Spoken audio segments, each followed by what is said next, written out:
I think everything's working. Hi? Hi? Hello? Hi. Oh, I might have to turn up your volume a little bit. Hello. Mind the volume slider. We doing good? Double voice for me again? Really? Why? Oh, is this the same thing? This is the same thing as before, huh? Advanced, yep, split audio between channels. Alright. All fixed, guys? I think that's the exact same thing as last time. Okay. What I about have me? to remember Right? that. That's the default Discord option with my audio router, and I don't know why. Chilling with Art Time. Welcome, guys! I'm Oblige, your brothers Maru, KK, and Mega Master. Little auto-tune to your voice? I don't know why that would be, to be honest. Maybe a bitrate problem? I don't know.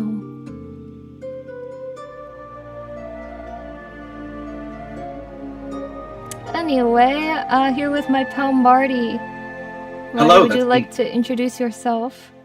Hi, I'm MartyPCSR, Luna friend and artist. We did a con together. What was it? Like Yeah. a few years ago now. No, we've known each other for so long. Yeah. Ever since long ago eras. In the before times. Yeah. Crazy. So very Feels nice like to that have a time stream went with you. Yeah, I don't know. I don't think I've been on your modern stream. Yeah, my modern stream with tech issues in the first 3 minutes of every stream. Hi everyone, only popping in for a bit. Time since my work hours made me sleep earlier these days. Hope everyone enjoys the work stream. That you, Luna, and Marty get a lot done. Thank you, Lumina. So sweet. I hope you have very good night's rest. It looks like there's Fagato, but I'm gonna be turning him into Japard, so don't mind that. Everybody has a base. So what are you going to be working on today, Luna? I have fantastic question. Top middle is Pela, bottom middle is Dunham, bottom left will be Japard. I don't know what the other three will be because I don't have my list open right now. Just gonna go off of vibes. Yeah. Whatever brings you the most happiness in the moment when you make it. I think that would have to be Asta. I love Asta. Who's your favorite Star Rail characters? Do they come over from like Honkai Impact or? I actually think I prefer the original characters a little bit more in this case. Really? Because like for me, the like characters that are like XPs, like they're nice and all, but they're not like the ones that I came to love, right? I see. Unless there's someone who's literally just the same character. Welt. I love Welt. But to me, Nice. Welt doesn't count, you know, because like I already like the guy. I see. So as far as Star Rail characters, I'd say Asta is actually pretty up there. I think she's funny. Yeah. March is a good noodle, can I say? Yeah. It's funny, I'm editing the Belobog, and I just finished the Lawfu arc, and I'm like, wow, March got a lot more savage between Belobog and Lawfu. She's like done with this ship. She's ready to head out. They didn't give her the funny treatment like they did in Belobog. Yeah, I guess so. And you're working on a whole bunch of charms from the looks of it. Yes. I don't work I'm as this character, working but on- somebody in my chat does. Yeah, this is Bridget from Guilty Gear. It's a fighting game. I've had like a couple Guilty Gear charms for a long time, but this has been on my list of to-dos because people always ask me, "Hey, when are you gonna make Bridget?" Like, Oh. sometime. Otherwise, though, the rest of the characters are Honkai or Star Rail characters. So we have Luocha, as well as the reverse side That is one Auto looks Apocalypse beautiful. Oh, from Honkai Honkai? Third. Yeah, this is Okay. the guy that he was originally based off of.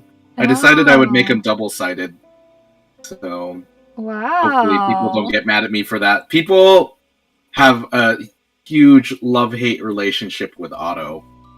Oh, I heard he's a scumbag and a villain. Oh, yeah, he sure is.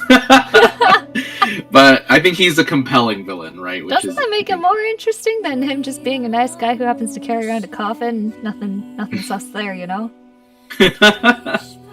Let's see. We got Silver Wolf. Y'all know Silver Wolf. And yeah. then Hilby, she's I don't know how to really describe her. She made a train though that is very similar to the Astral Express. Oh, I love all the detail you put into. Is that like a cannon? Yeah, there's a lot of love in that. Yeah, this is Vilvi is actually my favorite character from Honkai Third. I think she's funny. Okay. Her whole thing is that she has like 8 different personalities. What? And a lot of that centers around her like showmanship and like all the different masks that she wears. But she's also like an inventor type person. So with all the gears and the compass and the cannons and everything like that. I'd like to see her in Star Rail one day. One day. One day. And then we have Kevin.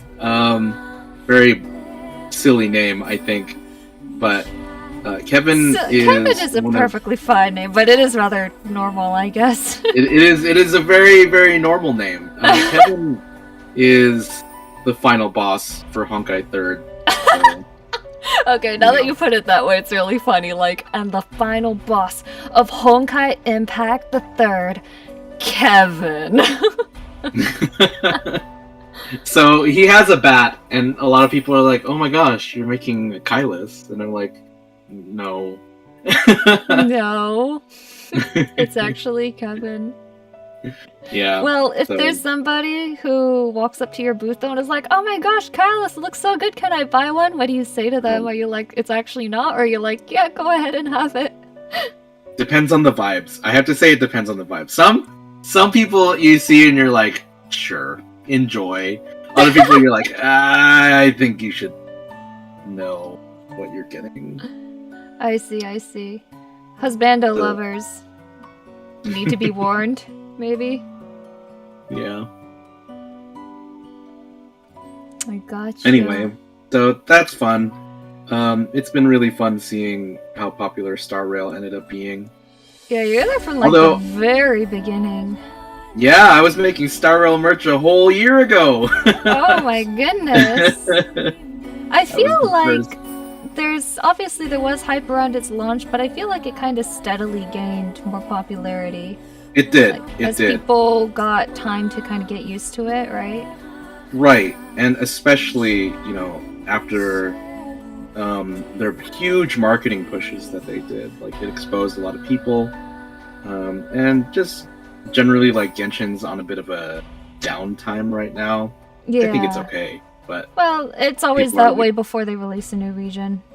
Yeah, exactly. So, I think people are enjoying a fresh new experience, right? Yeah.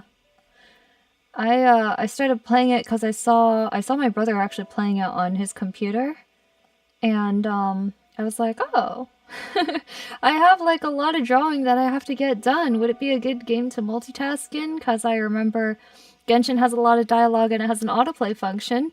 So I was like, oh, is it like that? And he's like, yeah. So thus the multitasking Star Rail streams was born. But then I ended up actually liking the game on its own too.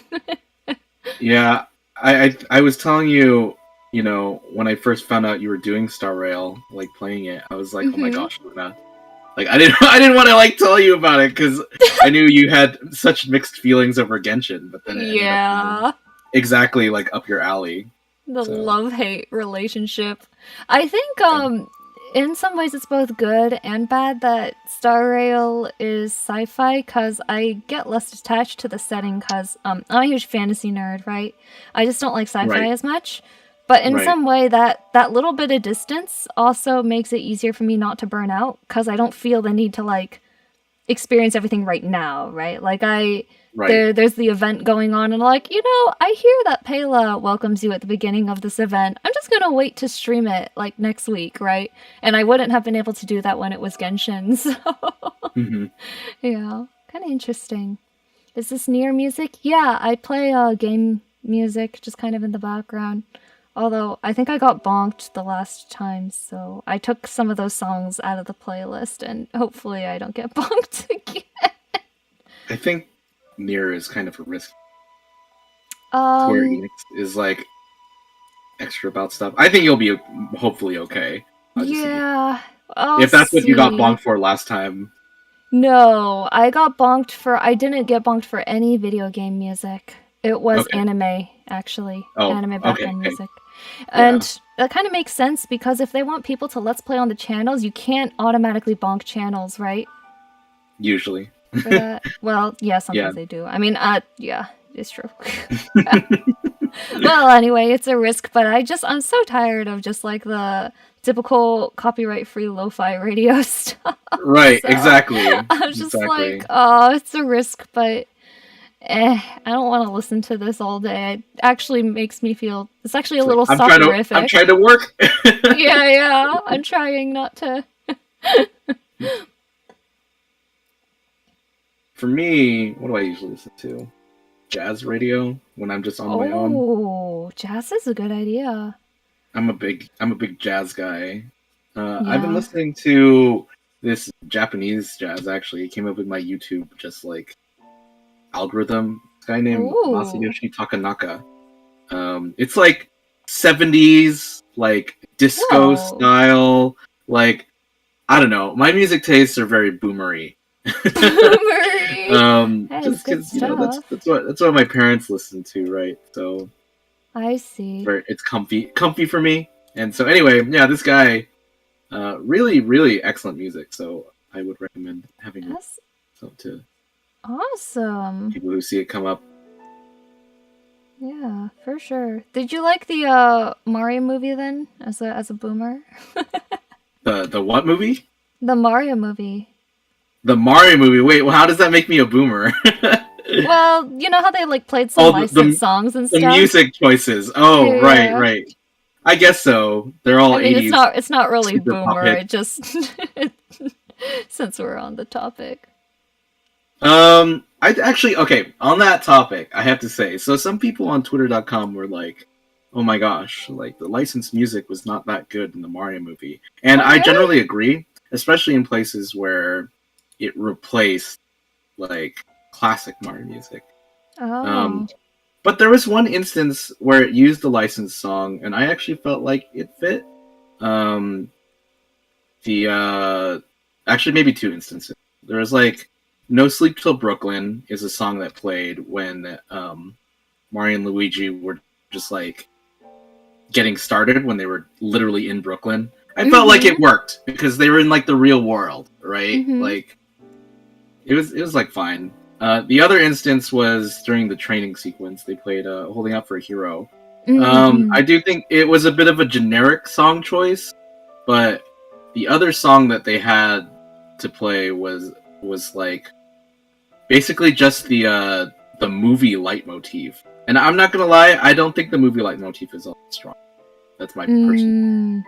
So, I don't know, a more emotional, like, action-y song fit in that scene better. That's my Mario movie opinions. That's so funny, because I kind of like experiencing things in isolation from online and then seeing what other people think about it, because I actually enjoyed the licensed songs, but I also think part of that comes from I didn't recognize a single one. Really? So I was just kind of like, oh yeah, this is a bop. Nod the head. I think we have talked before that, yeah, you don't usually listen to all that much outside of your own normal tastes, right? Yep. just games and anime. That's it, and K-pop. That's still fun, but it's though. also, I think the reason why it didn't bother me too is, although I didn't recognize the songs, I was also like, oh, it kind of feels like the same thing as when Guardians of the Galaxy, the first one, brought in the mixtape, right? And kind of, they were trying to appeal basically to people who used to, share mixtapes and listen to these songs and stuff. And I was like, oh, they're picking these songs that they believe will share the same age range as people who would have grown up with Mario, right? Right. I think that, and also to place it within the period of the 80s, right? Mm-hmm. Which is when, Mario first came into its prominence. Yeah. So hearing the nostalgia. Exactly. That's why I was like, I don't really think the licensed songs were a bad choice, but oh well. Yeah, I didn't think it was that bad. But so they're saying that Illumination is gonna maybe get the rights to Zelda, and I don't know about getting licensed music for that, man. I'm like, can you imagine Zelda and then all of a sudden it plays like, I don't know. I don't know, what would they do? Right? Yeah. I think the best case scenario for that is if Illumination would have to go basically a completely different direction than what they're known for doing, but if they basically leaned into, let's say they do a Breath of the Wild inspired one, they have to lean in basically to Ghibli style, right? Exactly. And do a lot of, not necessarily make it an anime, but it has to feel like that, right? Yeah, I think that's where our expectations lie, and so for them to do it would be a huge shift for their studio. Yeah, but I did feel like when I nailed the tone. Yeah, when I was watching the Mario movie, I was like, this feels like it was made by people who actually play the game and who liked it. It did. I don't always get that feeling, but I did in this one. So I hope that they would do the same for Zelda, where the people who work on it know and love it.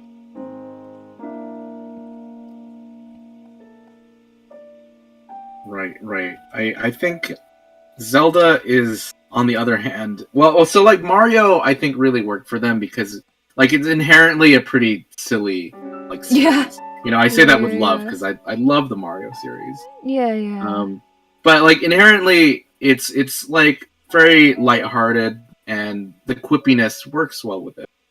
Zelda, on the other hand, is it can be a little silly, but even something like Wind Waker, there were a lot of moments of introspection and quiet, right? And that's kind of a fundamental part of Ghibli movies, right? Is these moments where they can slow down and just take in the scenery. Yeah. So I hope that they can slow the pace down a little bit when they make the Legend of Zelda film. But I don't know how they're going to do that because I bet they're only going to make it 90 minutes too. True, yeah. I don't know. I know it can't be done even in a fairly bright style. You had those moments in Arcane, even Spider-Verse and things like that. Which I would still consider rather bright in their own way. Right. But yeah, I mean, I would love to honestly just have it made by Ghibli, but I don't think that's gonna happen. Yeah, I don't think it's gonna happen. So what are they up to now anyway? I mean, last I knew, there was Miyazaki was making his final film, right? I read about that. I don't know the subject matter or what that means for the rest of the studio. I have absolutely no idea. And they also were working on the Ni no Kuni game, ? I mean, I guess they weren't really working on it, but that's something that they have their hands in to some extent. Was that the online, MMO-ish one that was selling NFTs? Yes, exactly. That's why I'm I don't know what they're up to, man. Yeah. Oh, they also had a show on Netflix or something. I don't remember. They had a show with a magic person. Oh. I don't know. But a I'm witch? not quite sure what they're up to. Yeah. It was a young witch in training situation, I think. Huh. Yeah, I don't know what they're up to either. Honestly.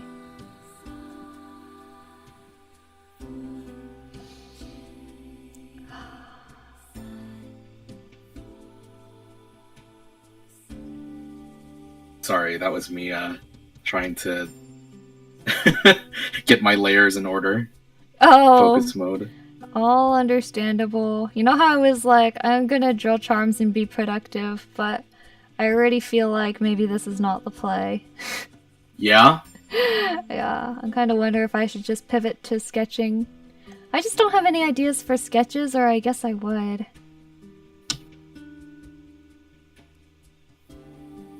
I guess what are some things that you're thinking about lately? Well, the first thing I thought of was a sketch of Pela. Honestly, maybe that might help. Do something like really quickly to get your oh, dude, I don't have nerves out. quickly. I don't draw quick. That's not my style.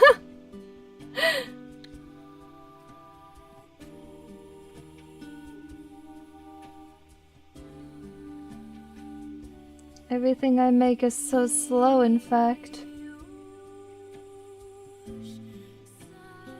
You say this, but then like we won't talk for like a week, and you'll be like, "Oh, Marty, look at all of this that I've completed," and I'm like, "Where did that come from?" Man hours, sheer man hours. I don't think I've ever felt like a fast artist. So I guess everybody has their process. There's always, you know, the hungry cookers of the world. Instant, like someone who makes something in one session. Yeah. Impossible. Could not be. Could not be me. Yeah. Exactly.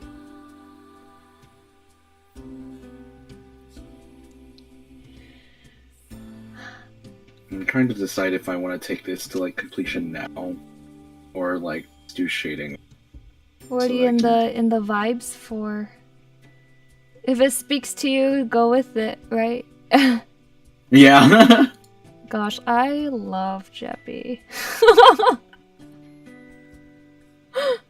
He was the first character that I like looked at him and I was like, "Oh, this guy's gonna be super popular." I remember when. Oh, what were you gonna say? Oh, I was just gonna say, like, I thought that too, and then I looked online and I'm like, wow, everyone's really crazy about Dunhang.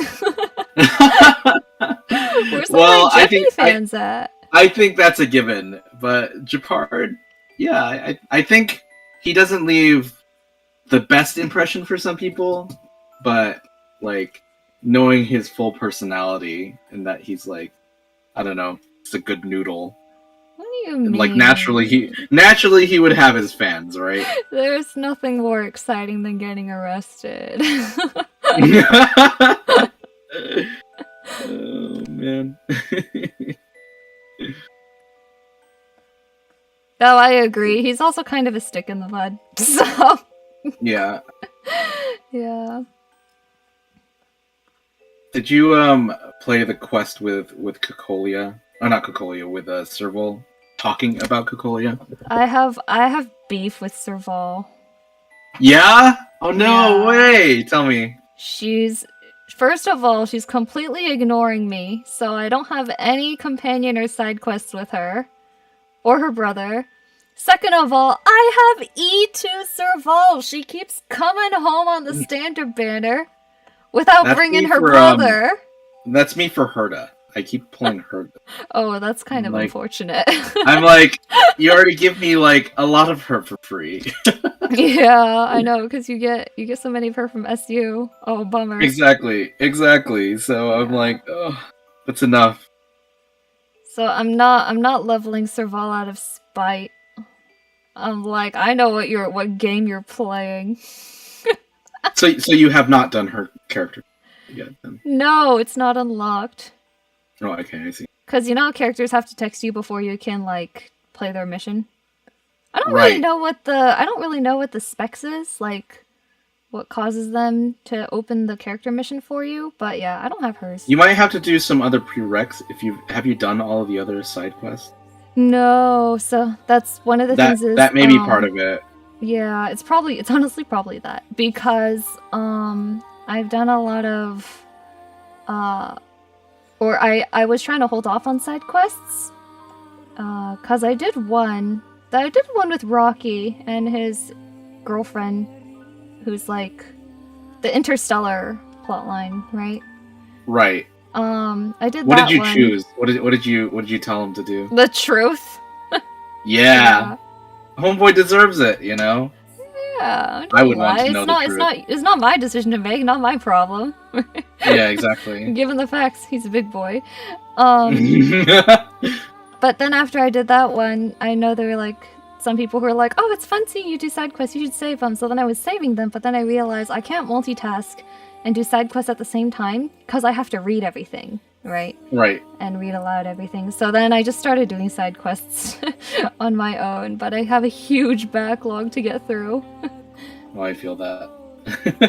Yeah. I remember when the game came out, I like super no-lifed for like a good 3 days, just trying to get caught up with everything. I played in the beta, and you know, I had experienced like a good chunk of it.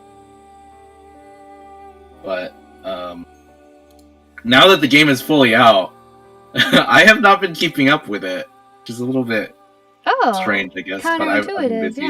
Yeah. But do you think it's because you kind of like, are you going to go back to it when you play through more of the, like, or when more of the MSQ comes out, or is it just one of those on and off games? I think so. I told myself I wasn't going to go too hard on this game. I don't really have intention. I see. Like doing, you know, end game type content, and as long as I can comfortably clear like main story and keep up with it, I think I'll be happy.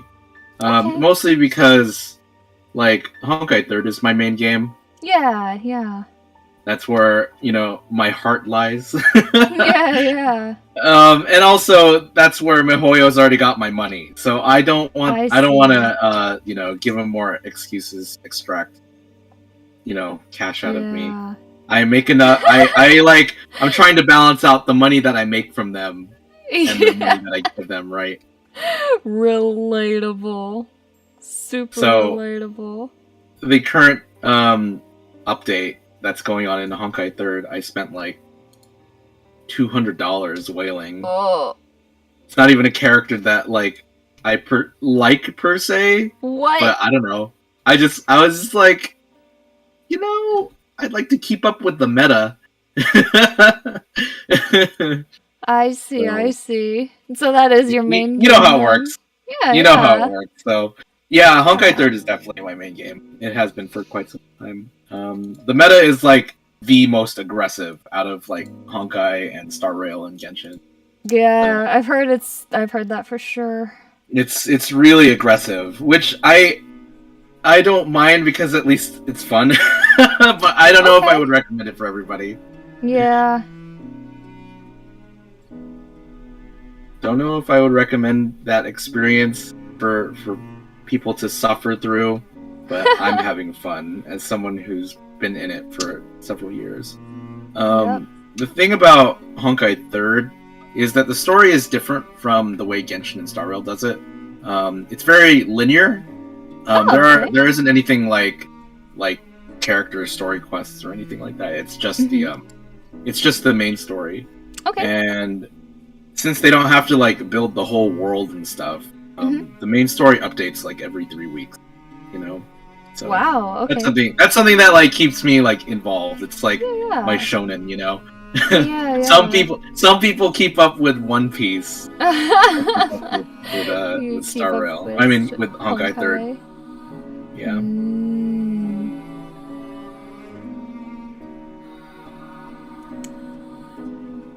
It's my regular content, and I mean, it's good to me.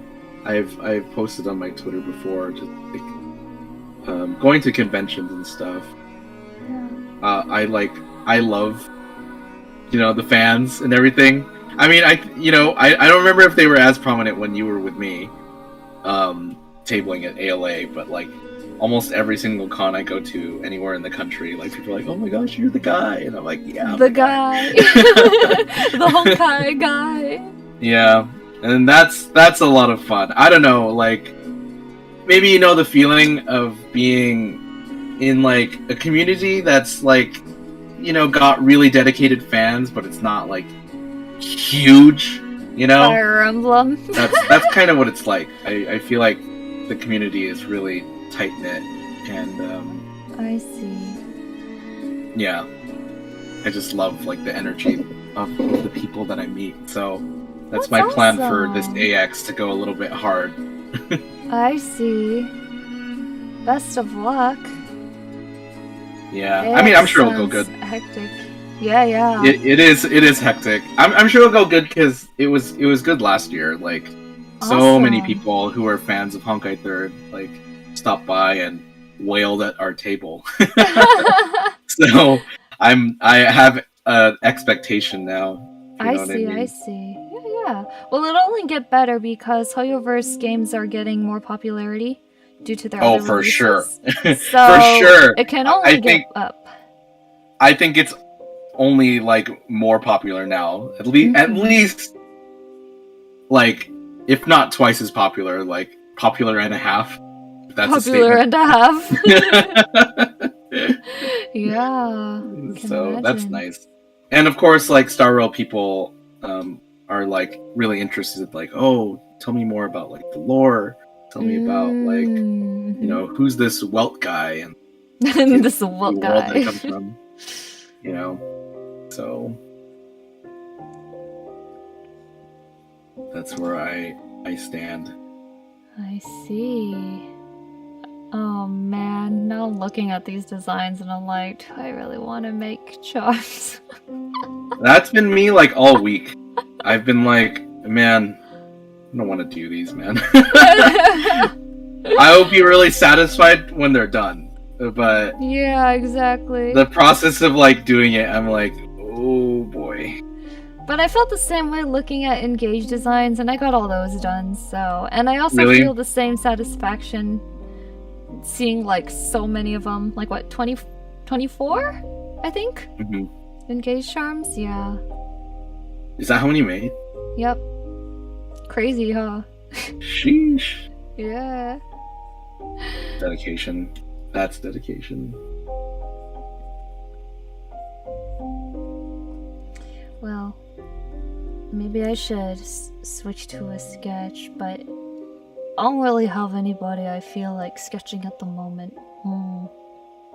Sketch Danheng. He has a pretty face. It's funny, he's not my husbando, but he's like pretty enough where I could just draw him. And he reminds me of my OC. I swear that there's some character designer on the team who has the exact same taste I do. Because I'm like so many characters. I'm like, wait, that looks like my Airlay and Tails OC. They really got you. Yeah, I guess so. That's so funny.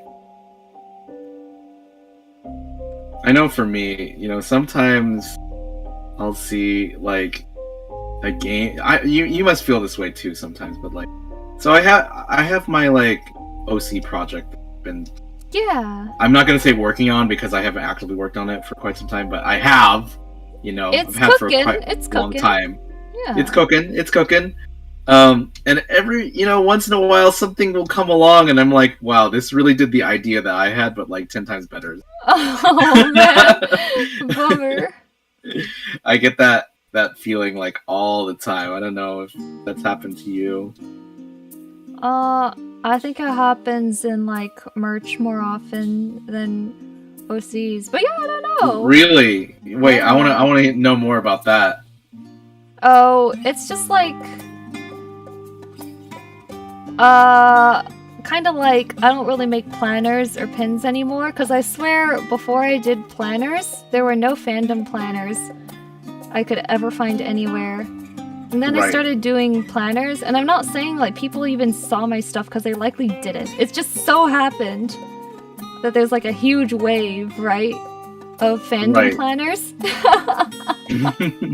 So then I was like, oh, well, I guess there's plenty of fandom planners now, so I don't really need to make these anymore. And then it's also why I don't really make pins anymore either, Cause the same Really? with character pins, right? And it's just like, oh, well, I'd rather just not, I don't know, make something that's like tied to other people or... I think that makes sense. Yeah. It's kind of For like something does especially it- that's like so... like, it's such a big endeavor, right? 'Cause Yeah. I know they're like big projects. Yeah. But it's also kind of like, I don't know. I'm glad there's enough differences between Alien Tales and stuff, but I did laugh when I was like, Kafka gives me huge like Karis vibes. Japar gives me huge like Cephas vibes. Dunhung gives me huge like Hal vibes, right? I'm like, wow.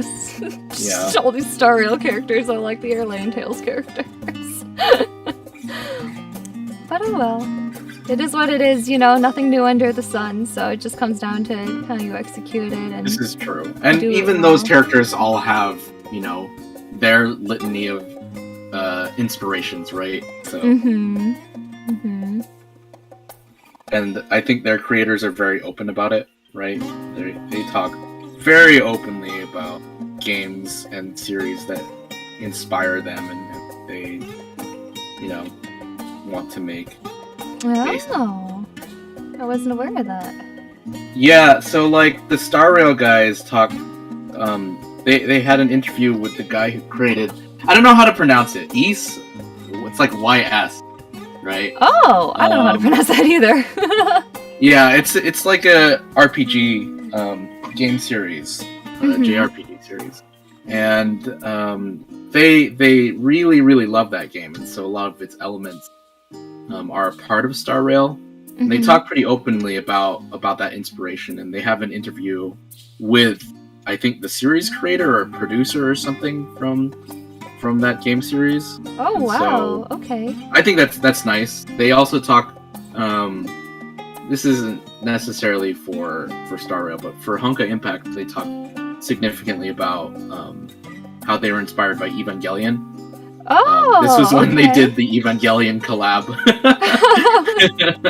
I They were like, "Yeah, see. we love this game so much, or this show so much, and so our content is about that." And you know, generally, when they make references to things in Star Rail, that's like all the them memery. showing. Yeah, all the memery isn't just them trying to appeal to the gamers. You know, that's showing the media that inspired them. Yeah, yeah. Did I say Evangelion is inspired by Evangelion? Honka Impact I don't 3rd is think so, inspired yeah. by Eva. I think you said But- okay, yeah. But yeah, like for example, a lot of the tone of Star Rail is heavily inspired by The Hitchhiker's Guide to the Galaxy. Yeah, know I with that. saw. Or I mean, And- I saw they kept referencing it. Yeah, they make reference to it, but I do think like something like the IPC is very similar to, like, if you've read Hitchhiker's Guide to the Galaxy or at least seen the movie, there's like a group that manages the Hitchhiker's Guide itself, and it's a very like odd bureaucratic. Sorry, I don't know how to pronounce that. Oh, okay. It's like a, you know, a weird organization, and I find it very similar to the IPC, where it's like bureaucratic but also goofy. Okay, you know. okay. And just generally, like, the tone of Hitchhiker's Guide is them. It's the same thing. It's like them going to a bunch of different worlds and interacting with the people there. It's a comedy series primarily, and just I kind of see. like it's. I don't know. Have you ever read or interacted with Hitchhiker's Guide? I have not, but it was quoted so many times when I was in school. I feel like I have. Okay, You know? So, like, a really brief synopsis is like Hitchhiker's Guide is about this dude from England, Arthur Dent. Okay. And he's just like an absolutely normal guy. Uh-huh. And like his best friend turns out to be like an alien. Okay. And like Earth is about to be destroyed and everything my like gosh. that. So his friend like is like, "Oh, I'll take you off the planet and we'll go explore like the universe and stuff." Okay. I think it's funny we've talked about Guardians of the Galaxy. Guardians of the Galaxy takes a lot of its DNA from Hitchhiker's Guide.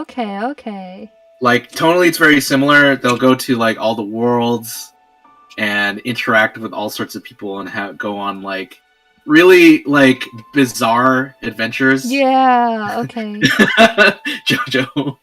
Earth being destroyed is putting it lightly based on the movie. Yeah, Earth gets destroyed. Well, because like, the setup is that, like, there's this group called the Vogons. They're, like, these really, like, ugly, like, space aliens who have, like, strong bureaucracy. There's that word again. And, like, they want to build, like, an interstellar highway or something, and Earth is, like, in the way, so they just go and demolish it. There's, like, additional, like, lore reasons, but that's just the general setup. And it kind of goes in that way, like, very extra things happen for very mundane reasons. You know? I see. There's the whole thing about 42. I don't know if you know, like, what that's the answer about. To life of the universe and everything. Right. So and they, like, straight up the Eon of Erudition is, like, a reference to that. Okay. So in Hitchhiker's Guide to the Galaxy, there's, like, this world that wanted to know, like, the answers to the universe, right? The answer to life, the universe, and everything. And so they build this computer called, I think, DeepMind. And ChatGPT. Right. That's where it all came from. It's all references. Nerds referencing nerd media. It's goofy.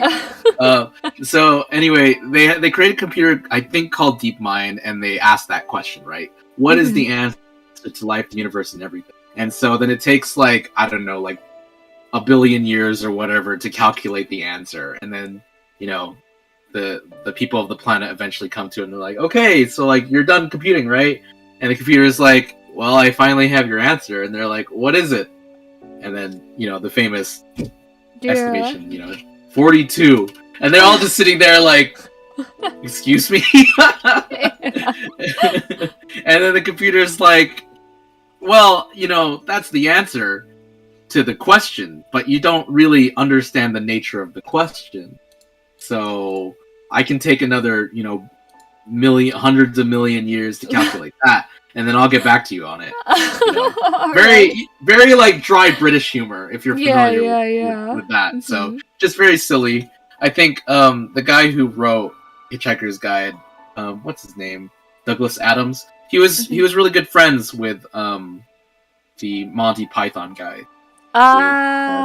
Okay, that makes George a lot Harrison of sense. And all that. So, like, they shared a lot of the same DNA, a lot of the same, like, sense of humor and apathy towards, you know, the old British Empire, right? So, I don't know. Anyway, so that comes all the way back to Honkai and Star Rail and everything. I remember the first time that MiHoYo ever referenced Hitchhiker's Guide to the Galaxy is in Honkai 3rd. Oh, okay. Honkai 3rd has, like, visual novels that are, like, completely outside of the game. And I remember they did straight up have, like, a long section where they, like, talked about the Hitchhiker's Guide to the Galaxy and, like, references and, like, what it was about. And I think the visual novels are really interesting because they straight up, like, tell you, oh, these are, like, the figures and the media that, like, inform the work that we make, you know? Wow, I don't know. Interesting. It's hard for me to really describe it, but that's just experience with it. Yeah. Well, it's kind of like Azalea Fairwen, although she ended up slightly different, or hopefully distinctly different. She's definitely has inspirations from Violet Evergarden. Right. How do you well, how does that play into your writing? The character and stuff. No, I kind of just like the idea of a cute hunter who just kind of had a gun. So maybe not quite like what if Violet Evergarden was in a Fire Emblem world, but it was just like, oh, that's nice.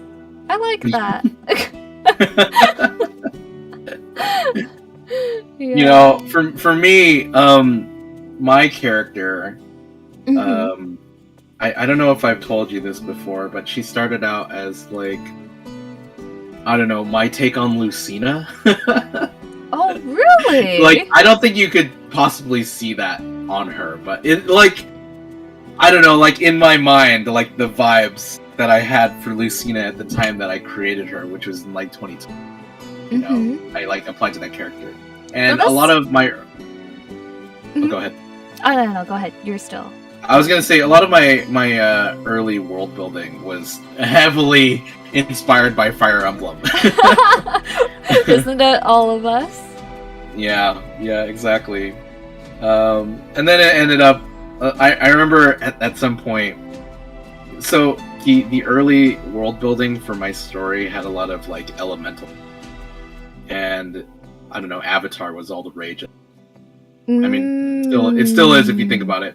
And people kept saying, "Oh, so this is like Avatar, right?" And I'm like, "No, like, maybe I don't have like a nostalgia or connection to it." and then I, you know, watched Avatar and got to know him. I was like, okay, I can see what people were coming. If there's a Fire Nation and they attack, it must be Avatar. Yeah. But that's the cool thing about inspiration, like when you were saying about Lucina, because I think that's what is difficult for people who do AI generated stuff to understand, is that inspiration is not a carbon copy or even a photo bash. It's people taking something that they really appreciate, putting it through their own lens and making something genuinely new, right? So like, exactly. Like nobody could look at this and expect that Lucina was the base, but to me that's the cool thing, is that you were inspired to make something fresh with all your experiences and your passions, right? And make something new. Right, and I think that's the value of like media that's truly transformative, right? Yeah. And I think just like you said it in a more put together way than I'm about to. People bring their humanity to the work that they create, right? I saw that there was like this tweet the other day about all these like tech bros who were like, "Oh my gosh, you see, like AO3 is like the number 100 biggest website on the internet. It's time for us to come in and revolutionize and disrupt the fandom space." And it's like, I don't think you understand, like, oh no, because they were like, you know, people are reading all these fanfics, but what if, you know, they like interacted with AI, you know, and like, were able to talk to the characters, you know, in their own personal way. And it's like, I think you are fundamentally misunderstanding people's like interaction with fan media and why they love it. It's you know, they love what the writers bring to each character. Exactly. You know, it's not just a transactional like, oh, let me consume this media thing. I think people generally see a value to like the perspective of each other, you know, and like their take.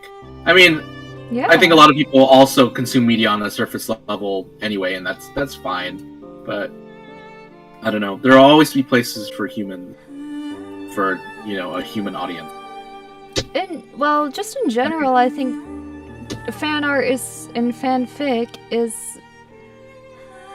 I don't know. Very interesting. I have no interest in reading a fic that was generated by AI. I just don't. Because to me, what makes it really interesting is seeing how a person was able to like empathize or connect with a certain character or plot in the same way or like a unique way that I was or was not, and just seeing their take on it, right? All of that disappears if you just generate it. Exactly. Then it's just like, oh, okay, well, if I really want to see A character kiss B character, fine, AI, I guess, but that's not why I read fic, right? Right. I think an important part is the intentionality, I guess. Intentionality. Sorry, I'm using all these words I don't know how to say. But like, there has to be like intention behind things, or else like, you know, the data is just meaningless. Like, if you think about media like a collage, right, or like AI media like a collage, when humans put a collage together, it's not just like random stuff. People put in meaning into the works that they create, right? Mm-hmm. And this is a thing that AI will never be able to replicate. It's like, okay, so something I saw recently is that the creators of Myst, it's like a old The puzzle game, right? The puzzle like exploration. exploration type game. I like It was like the a horror game for me. right. So like the creators of Myst are doing like a remaster or something. Oh wow. And they're like, well, it is kind of a wow until you hear this. Uh-oh. They're like, oh, well, we filled the world with like AI generated like newspapers and like lore and stuff, and it's like, why would anyone want to read that? I know. I already don't read lore.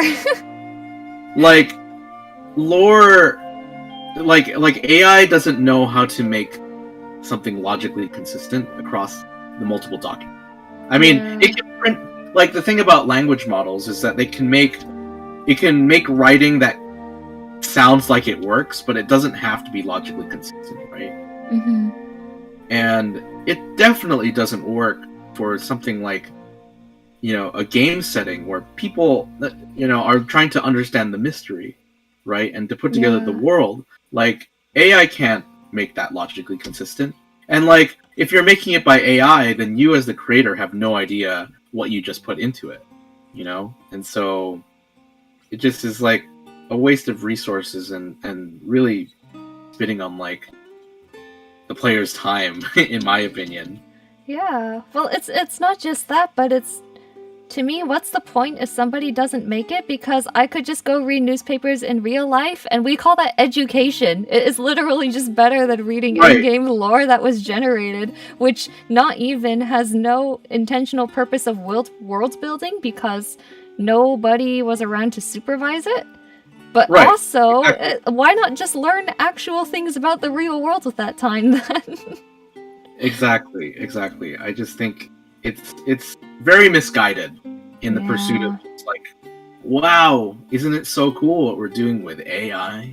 It's happening with the overall consumer market, I think, and I'm not saying, like, I feel like most people wouldn't say this, but I feel like for some reason content amount and gameplay hours are seen as metrics of a game's value. Like, oftentimes if you go on Steam and you look at, like, an indie game, sometimes it'll be rated too low because it's like, oh, this was expensive because it cost X dollars but only gave me X hours of gameplay, right? Like, Stray had that problem. Yeah.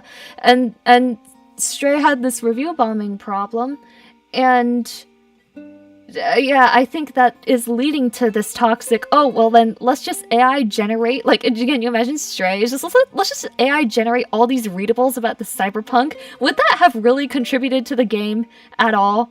AI generated cyberpunk It would actively, it would actively harm, like, the message that's trying to get across, and also, like, the product that you're making. Yeah, and I think this is also the inexperience of people who don't write talk, because when you are a good writer, every good writer knows that the largest burden of work does not come in content creation, but content cutting. It's editing, making sure your pacing is good. You often cut more content than you keep in, like, the final version. Like, Scarlet Rider probably has hundreds of thousands of cut content. Words, sorry. Because it bogged it down, right? So it's the editing and taking out that actually demonstrates greater mastery than just word vomiting. That's really true. That's absolutely true. Like, I don't know. The word that comes to my mind again is one that I use already. Is like, that you're being very intentional with what you're presenting. What do they also say? Brevity is the soul of wit. Yeah. Like, learning, like, what not to put is just as, if not more important. the words that you said. You know? Yep. You dislike Stray because it's too short. I dislike Stray, fairly meh, follow the button, press prompt vaguely made by Ario. Oh, cute kitty!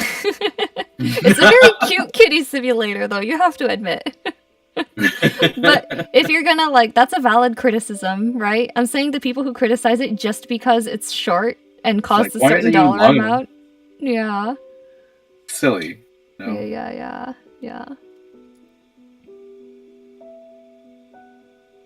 I think, you know, there's this perception and like that's said all the time, like, oh my gosh, lazy devs, right?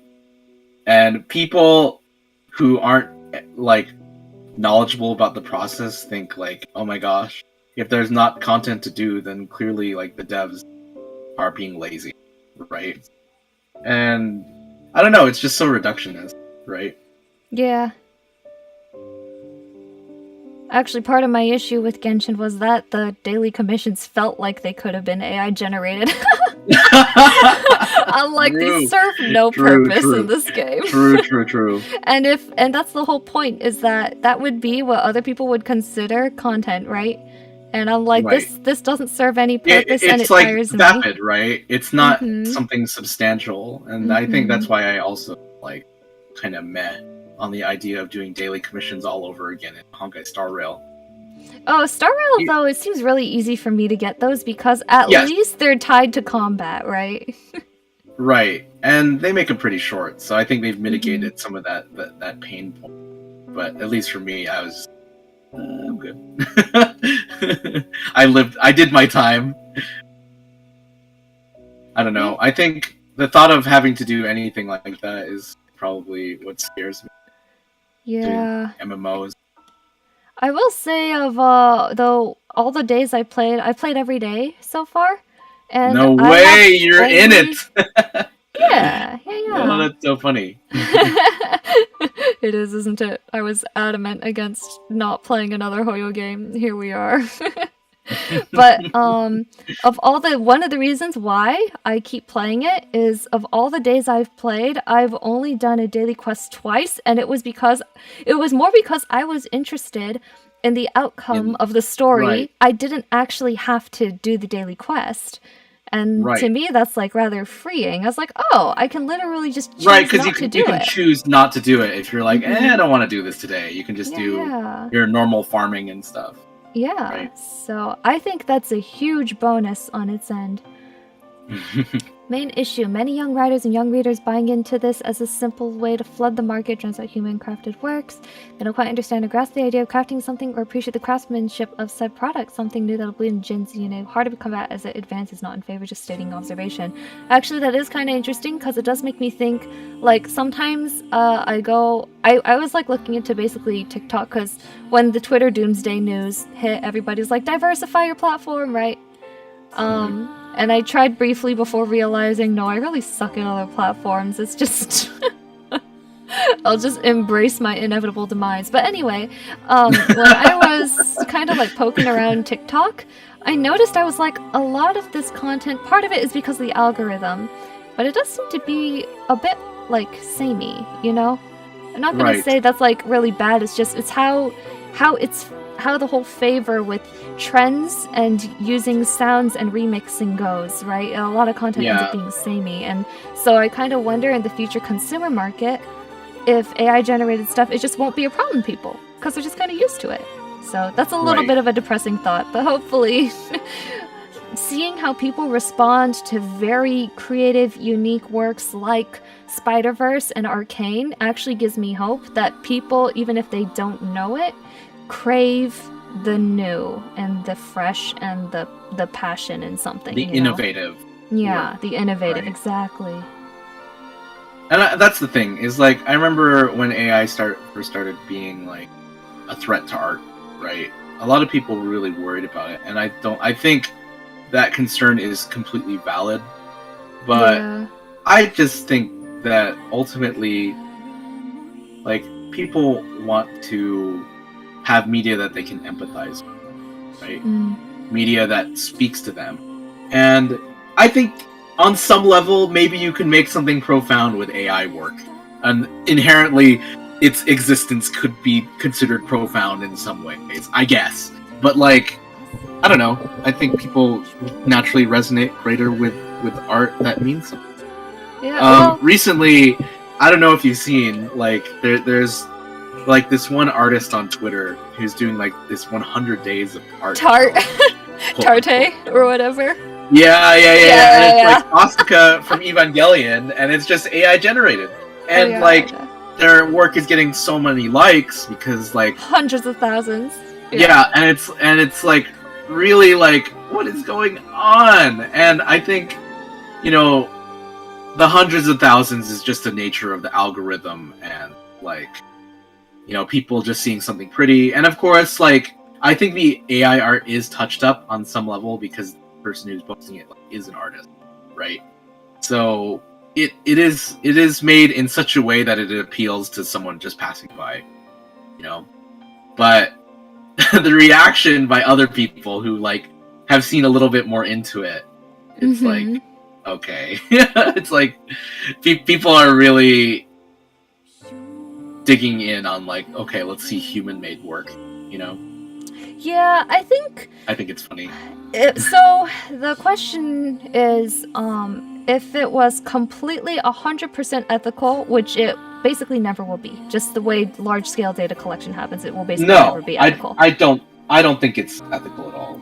But let's say, if it is completely ethical, then would I be fine with AI generation? And I think the answer is actually, I might have been one of those people, because if you remember, I was very poor, dude. It's so funny. I got an interaction on a piece of art I drew just 4 years ago. It is so bad. I should actually show you. It is so bad. It's pre-Fire Emblem days. But anyway, just the fact that, like, how frustrating. I remember being in that period. It was so frustrating because no matter what I had in my head, I could not get it down onto paper. And so that ended up in basically years of, for lack of a better word, self-torment and pain, right? Trying to teach myself how to draw something that just did not naturally align with me. And I was like, well, let's say that AI had been around at that time. I probably would not have learned how to draw. Crazy as it is. It'd be like, even now I'm like, I have to draw concept art, landscapes for Airly. I'm like, I really don't want to do that. Landscapes are really hard. Right? But then the thing is that in the end, it is theft. And no matter how perfect AI gets, of course, it will always be easier to profit and produce based off of theft because it takes sacrifice to do the right thing and not steal. So that's just kind of my thoughts on it, where it's just kind of a moot point to me because it's theft, and it will always be, because you can't have an effective artistic learning network without some large-scale data collection, and you can't have that without stealing from people. So exactly. It's just naturally how their systems are based off of expectation, you know, and their creativity. And I think it could have been possible to do it in a proper way, but in its implementation as it is now, and I don't know, they didn't do it right. Yep. They didn't do it in a way that, you know, preserves, you know, artist dignity and all that jazz. Yep. And it's also having, like, even in convention spaces, we have some effects, because you have some bootleg stuff, you have some, like, artist alley tables, right, that are accepting AI instead of real artists because they're just not taking a close look, right? So artists are getting pushed out of these spaces, but I see it most happening in, actually, like, book cover artists or other, like, indie/self-publishing areas. These people who don't have a lot of budget are just starting to cut out artists, and to me that's quite sad. It is quite sad, you know. But I'm an optimist, you know, generally. I do think while a lot of that work is being, you know, like, taken away, which is deeply unfortunate, I think people will learn to be more creative, and artists will learn to overcome these hurdles, I think. Yeah. in all sorts of different ways. You know, they'll find new ways of making themselves relevant in the market. And I also think, like, I don't know, people are like you were saying earlier, stuff that is like fresh, innovative. People will always be looking at that, but it's really hard if you're a working artist. Yeah. So, unfortunate. Yep.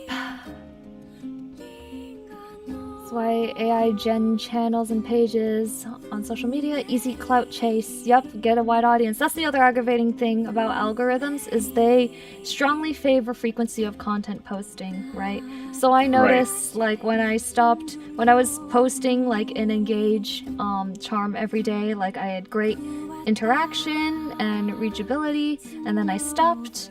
And I'm posting like OC stuff or Star Rail stuff now, and there's like nothing, right? But I understand that. I expected that.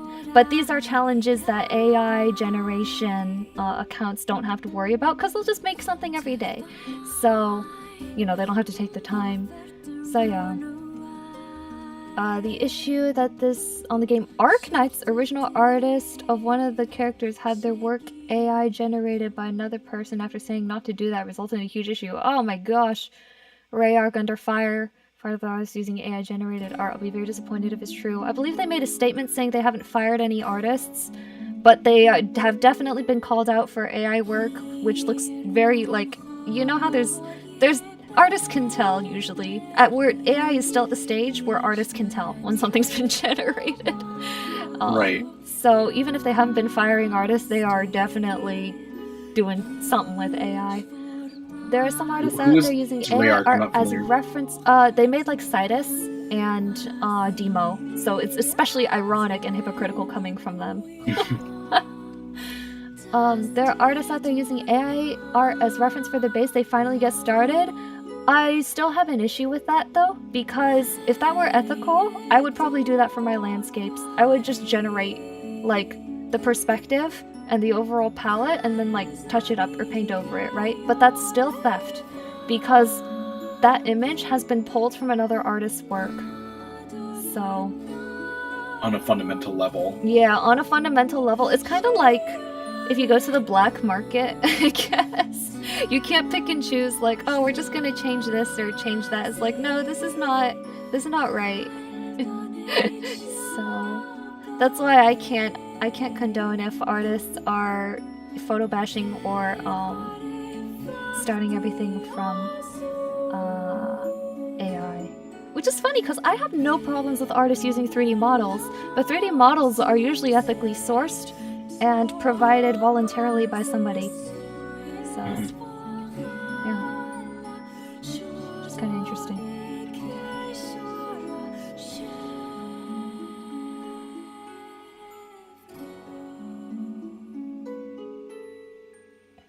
If the Dune books are anything to go off of, we'll have a holy war against the robots and win. Yeah. I don't know about that so much as I just want countries to start listing AI generation as theft. Like, just call it what it is, you know? It's not some new creative thing or another. It's just theft, and it's ruining people's livelihoods.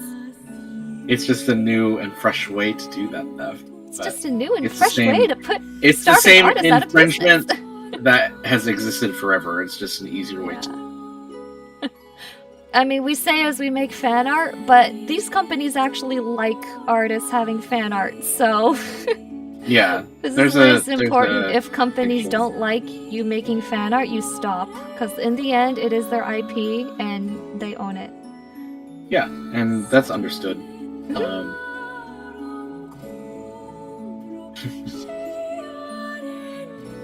I'd say in general, especially with Hoyo games, there's a very symbiotic relationship with their fan artists in general. I think because their creators came from that background. You know? Yeah. Like, they first launched their first game on Bilibili, part of that. Really? And their artists were all on Pixiv and so on and so forth. when they say tech otakus, save the world, like they were pretty serious. Like they're those kind of people. Not that doesn't exist in every other company, but it's inherent to their company structure. They love, the doujin world and fan content. So that's something that I will always respect from MiHoYo. Yeah, I've always really respected. They have very, very outrageously generous fan merch policy. When they could have very easily said no. Yes. They could have very easily shut down all of that. Yeah, like Nintendo. But I think they realized it was, significantly better for them to let it happen. Here we are now. Fan work heavily contributes to the longevity of something, because fans keep it going even when there's dry periods or, it's There's just no symbiotic. content, So right. it's kind of like sometimes there are really nice people who have been reading Scarlet Rider, and they're like, "Oh, can I write a fic and stuff?" I'm like, "Dude, if you want, make merch." No way! Wait, yeah, make merch and sell it. I come from this background, so I know how it is. I'm the same way. If I ever, get my stuff off the ground, imagine.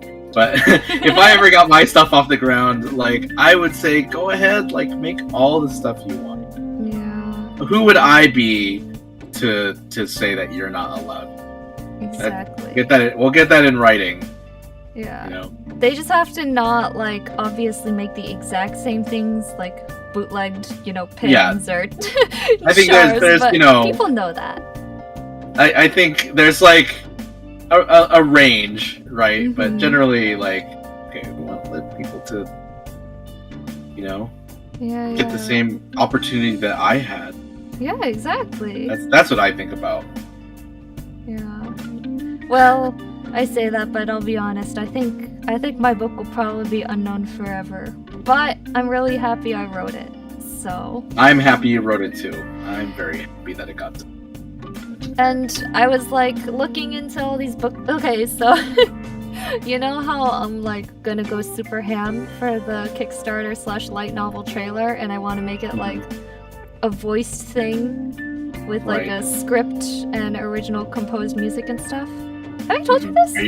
Are you gonna compose that? Yeah. So one of the songs is already composed. I had to do one more, but originally I was okay, let's get this Kickstarter out in the summer, minimum viable product. Let's make sure that it runs smoothly, and we'll just try to self-publish this book and be done with it. And then the more I was looking into book trailers, the more I was just this just ain't it. I like game trailers and lore trailers so much more than just normal book trailers. So that's why it's yeah.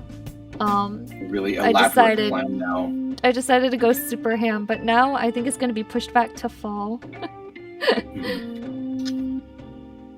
And it's going to cost hundreds of dollars too, even though I'm doing most of this stuff because I want to be sure I'm paying the, voice actors and everything is sounding good, so.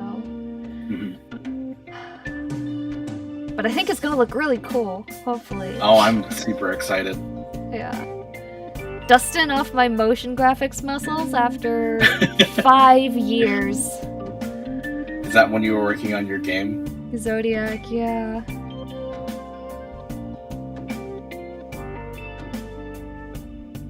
$5 years, crazy. I know. 5 years of mental torment. Have I known you for that long? Yeah! I guess so. Yeah, dude. From Zodiac, right? Yep. Yeah. Wait, why am I adding these lines? I literally won't see these. I zoomed in too far to my chibis and I'm adding lines that don't matter.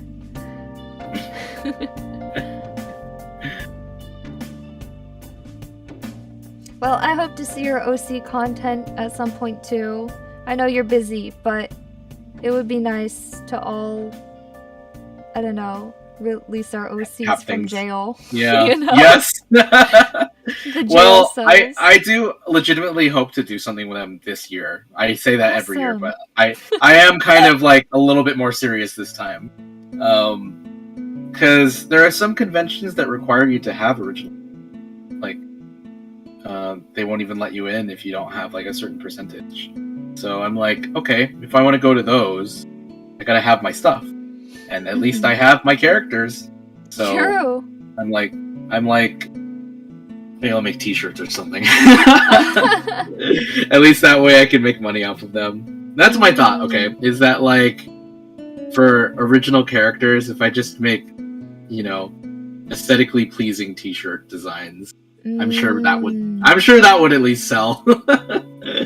I have no idea. I don't know anything about apparel. I know a handful of people who make apparel, and it's like a pain to do. So I don't have like, I don't have intentions to like make it my thing personally. I mean, unless it really, really pops, right? But I don't know. I think it'd be fun to at least have a couple shirts. I think it would make the table look a little bit more appealing. Personally. Yeah. People love clothes. I do. That's like the one thing I go to conventions and I'm like, okay, I can't justify buying a poster. I'm gonna put it up. I justify buying a figure because I have nowhere to put it. Yep. Merch, I generally just buy like from friends or people I want to get to know at the artist alley, right? But T-shirts, like I will always buy T-shirts because you know, fast fashion. Fast fashion.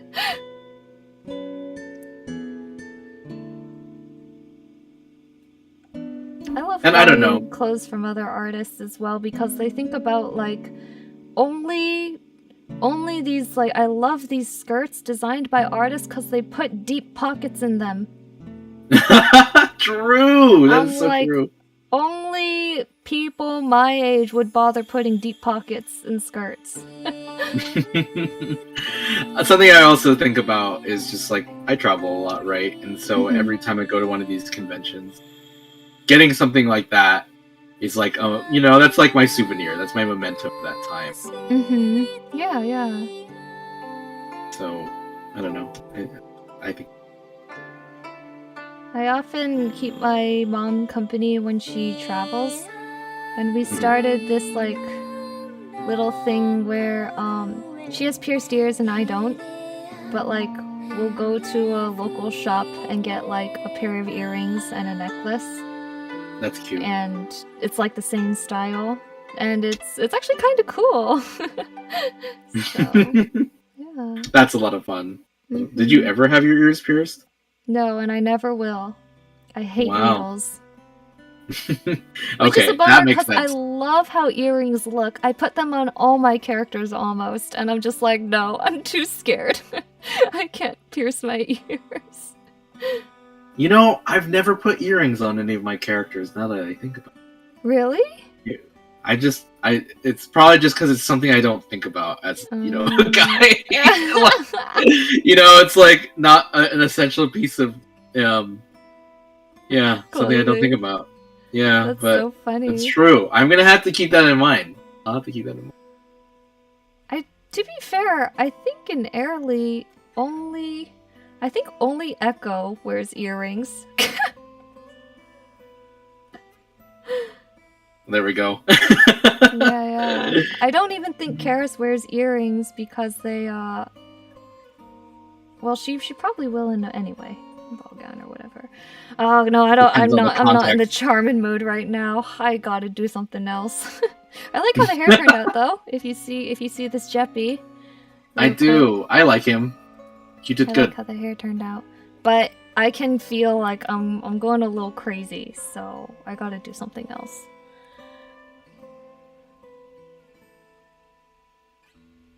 Chatter asks, "What about magnetic earrings?" Those exist? I was gonna say the same thing. Very happy you wrote The Scarlet Rider. I was able to meet a really cool community, exchange theories and discussions. I'm happy to have you too, Mario. You're so positive. It's great to see you every time. OC jail and PC jail. I buy a shirt over a poster just because I have space for a shirt. True. Oh man, I have art block. I was like, oh, I'm gonna draw. Let's draw Star Rail for the stream topic, and now I'm like, what do I draw? 1640 by 2240.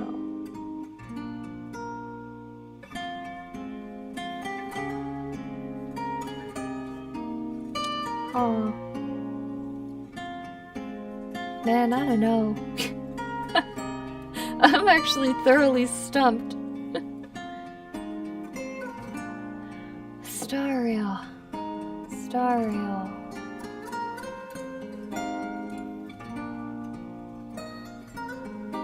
Let's look up Danhan.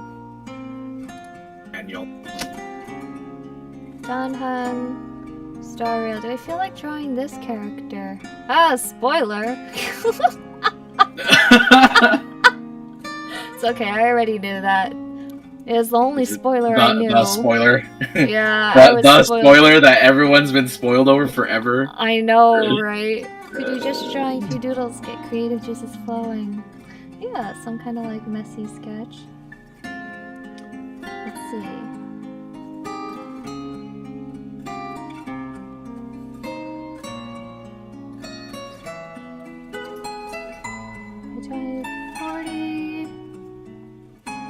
DPI 300, color profile, sRGB, background color, slight gray.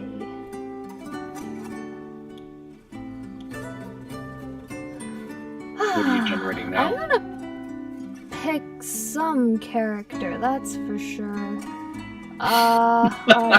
Shoot, man. It's very committal of a statement. I know.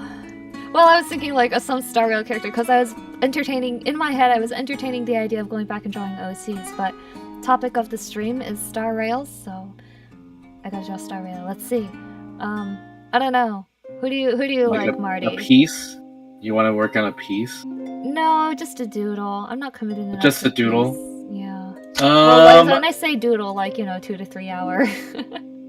Who have you already doodled? I have to know. So you don't. Only if you see this, only Japard. Just Japard. Just Japard.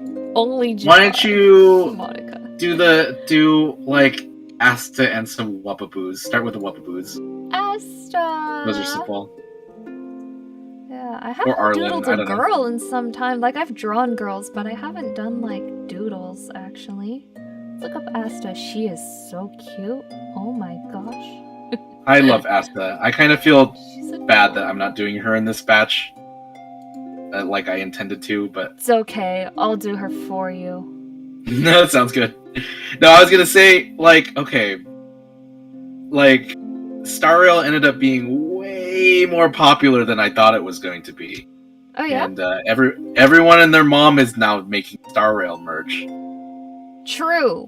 I think I told you this, and I'm like, okay, I think the play is to not make too much Star Rail merch, but because everyone will, it's like the same merch. Thing like when Genshin hit the market, right? Oversaturation. Yeah. Like, definitely oversaturation. I think it's like the game is big enough to support a large fan base, but I have yet to see what it's going to be like with like a domination of like Star Rail everywhere. Yeah, I'll see. It's gonna be a lot at Anime Expo. Yeah, I'm going to Anime Impulse, and this is the first time I have not one clue what kind of quantity to stock. Cause I'm like, okay, on one hand, I know for a fact that there's a number of customers who live in this area, but also I have the very back row. I am in one of the last tables on the very back row. So I'm kind of like, do I just bring like a few of each item because I don't expect to sell anything, Well, I guess it depends on what your financial situation would be around that time. Right? Yeah, and that's another thing. I have no idea because I don't know if the what's it called, right? Kickstarter will be ready by that point. What kind of capital I'll have, etc. So. It's a whole ton of unknowns. So we'll see. I know. I feel like I want her. Oh no, they don't have dollars. I was gonna have her hold the dollars between her fingers because I thought that would be funny. Yeah, But they have credits. the cryptocurrency I on the space know. station. Cryptocurrency. Have you seen that? No, I thought you were talking about credits. Well, okay, they also have IPC credits, but no, like on the space station they have a cryptocurrency. It's what you get when you open the chest, and then you give them to the one dude. Oh, like the regional currency? Yeah, the regional currency. It's called Hertarium. It's a parody of Ethereum. It's like it's a cryptocurrency that we made, but then we had to tie it to a physical token because the crypto wasn't doing that well. Oh my gosh, that's so funny. I They're didn't like, realize there's that a was the lore. they're like there's a Herta NFT inside of this like coin. Oh. I think it's hilarious. Okay, well, maybe just no hand. Peppy the dog. Oh, I suck at drawing animals, or I would consider it. I'm sorry, guys. But I am truly abysmal at animals. Never had your Pokemon era.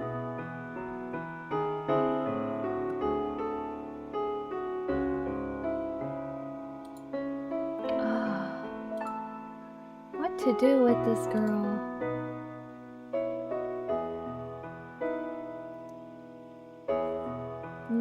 Who are your Star Rail faves? Like Payla!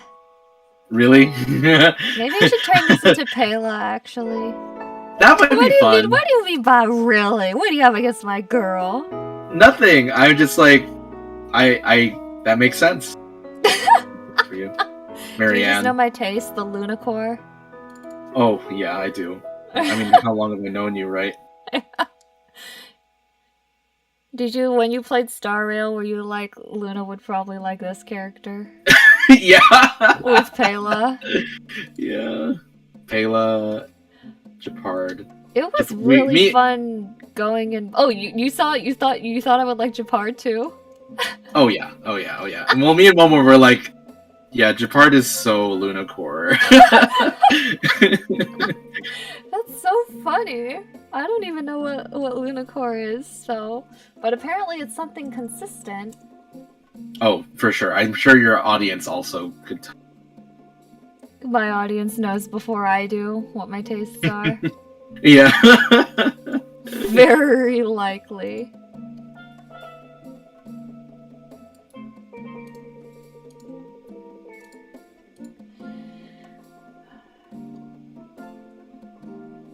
Drawing monsters or animals is fun, easy to make it. If you just look at a shape, make it some kind of creature. I'm not that creative, unfortunately. Okay, let's see. Let's have, like, glasses. Like, this looks so funny.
Okay. What were you gonna say? Oh, nothing. I just talking to myself. Okay. We had a dead period there for a minute. Yeah. You got focused for a second. Not that I was doing Yeah. anything substantial. I have nothing going on in my brain.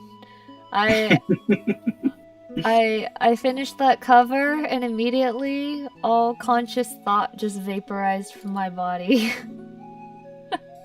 Well, I was just like, incredibly oh my relatable. gosh, it's finally done. It's been so long. When did you start working on that? In like October or something? I don't know. I have no I idea. I remember you were working on it around the time that we were prepping for Anime Expo Chibi. Oh, really? Yeah. That was, Yeah. I think I had most of it done even before then, because that was just prepping it for 11 by 17.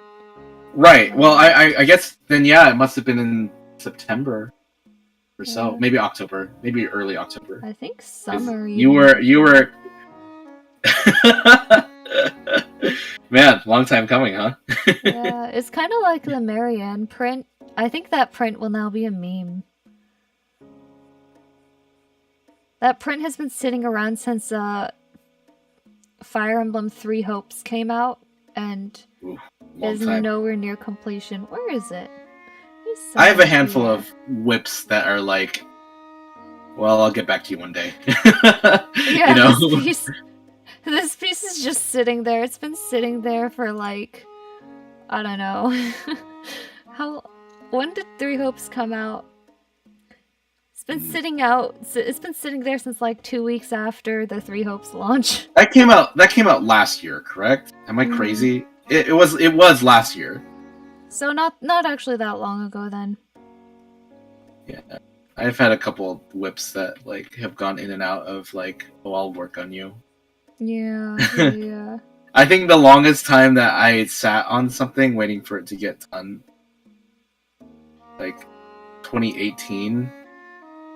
No, 2019, and then I finally finished the print Now? last Like year. No, I guess it would have been Oh. 2021. 2021. Oh my gosh. How many years is that? 3? So see, usually when I abandon something, I just don't go back to it. So I am impressed that you went back.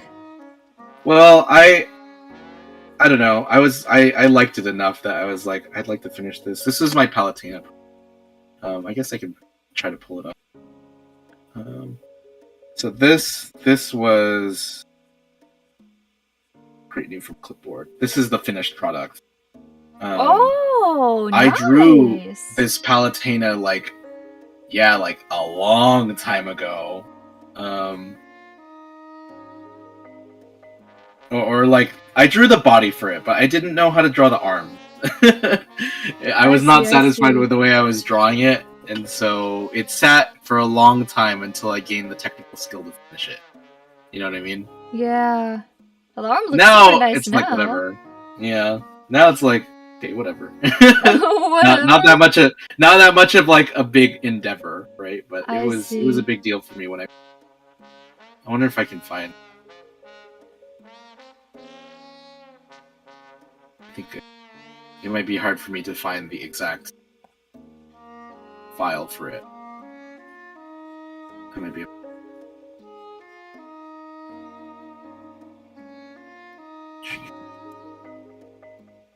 Time flies really fast. Already June, 6 months left till 2024. Oh my gosh, don't remind me. Time is just gone for me now. I'm like, I'm gonna look back on my life and it'll just be over. Crazy.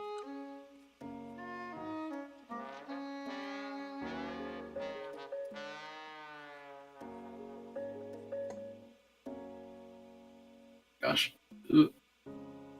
Peter frozen.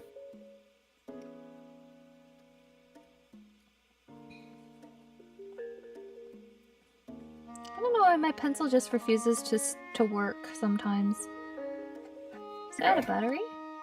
Okay, there we go.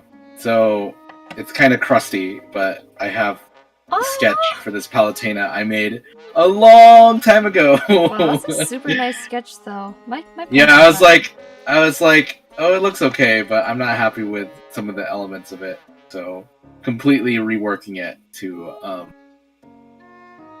this. Redrew the face, a bunch of details. But I was like, I was like so sad that I never finished it. So that was me coming back to it after a long time. I see. You can see here, this is a commission that I did of Raiden May. Oh, shoot! Honkai third character. Honkai. Way back in 2019. Oh my goodness. Yeah. Someone commissioned me to do it, and I never realized that it would take over my life. I don't know. It wasn't as big back then. Not by a long shot. Wow, your sketches are so nice, though. They were. Even back then. That's crazy. I actually think my sketches were more detailed in the past. Now I'm like... Well, now you realize you have to paint over it, so why bother having, really nice sketches? Yeah, exactly. I work in, understanding the stages, right? Mm-hmm. But there are some elements of the way I drew back then that I really missed. Like, the way I drew charms back then was a lot more elaborate. Really? So this is for my first wave of charms. Oh my gosh, no, that's too elaborate, dude. Nobody can see those details of that size. Like Palutena, all of her little charms and everything here. Oh my gosh. Lucina and stuff, and Monica. I really like the way that I did the line work here, and I still consider them some of my best charms that I've made. But that was a huge project, and I had a lot more charms to make after that. So yeah. The style got a lot simpler, I think. Yeah, no wonder. I think that's too much work for charms, because all the details get broken down, right? Exactly, and as long as they generally stay consistent, looking like each other, I'm happy with it. So, in some ways, I feel like I somewhat screwed myself over, because my early charm designs were so detailed and of a certain type of proportion. And so I've always felt like I've got to keep that up. While a lot of other people have very simple charms. Yeah. But lately I've been feeling like, okay, at least I can make mine unique, So I add backgrounds to a lot of my current ones, background elements. That helps to differentiate. 100% true. Yeah. It's fine. It's just a lot of work. Yeah. And I only make them more elaborate now. The line work's not as clean as it used to be, I think. Well, it doesn't have to be, so I think that's more than fair.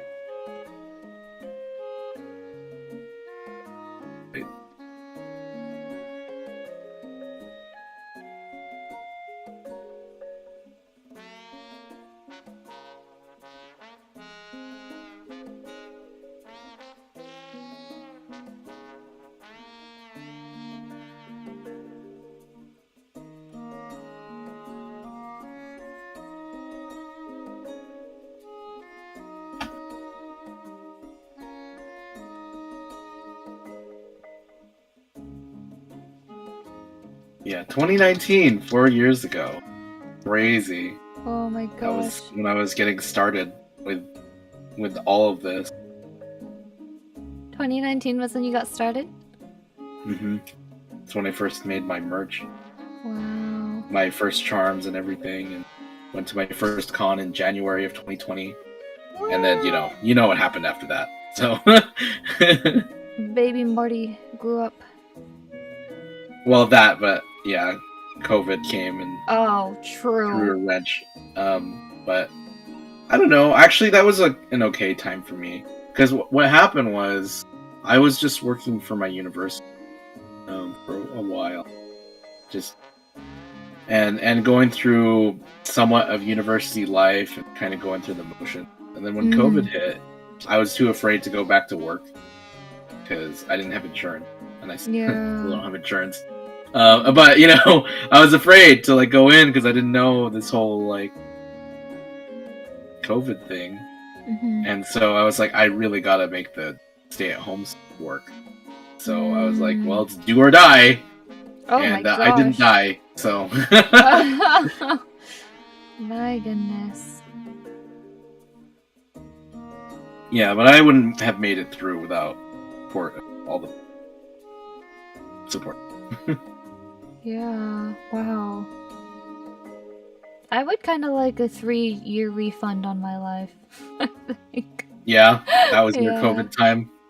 Well, I don't know. I was there the whole time for all of that, so I completely understand your feeling. yeah. I don't know. I don't want to say COVID like directly affected me. Like it definitely affected people who were like still in school or like graduating and stuff like a lot more, right? Mm-hmm. Like me, who was already remote work and working and stuff, wasn't that big of a life impact, but it does feel like a bunch of time just passed by and nothing happened, you know? It did. Because, And, like, now I'm like, wow, I'm suddenly 28. Like, when did that happen? We entered COVID in our primes, and now we're like, wait, what happened to our prime years, you know? People were like, oh, your prime years are going to be so great, and we were just home, you know, drawing and gaming. Yeah. And I did, not that bad, I mean, but... I did legitimately improve my skills in that time, so, I mean, it was... I definitely need to, like, I've improved a ton, right? But at the same time, it's not like a waste, it's just more like, wow, will I remember any of this? The answer is, I don't know. Kind of a weird thought, huh?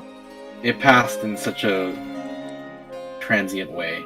Yeah, exactly. As all for not dying, true. I would like to have that refund as well.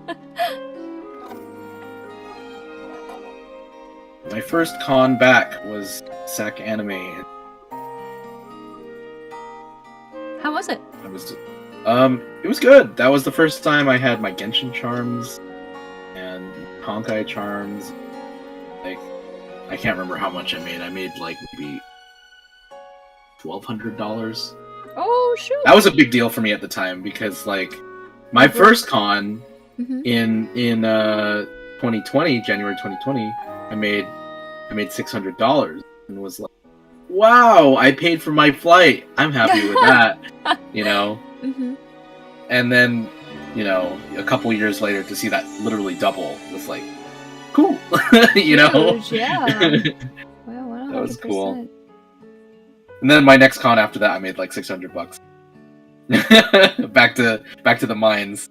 Oh well, that's just how conventions are, though, right? Yeah. Oh, sometimes for sure. Sometimes in bounty, sometimes not. In famine. Yeah.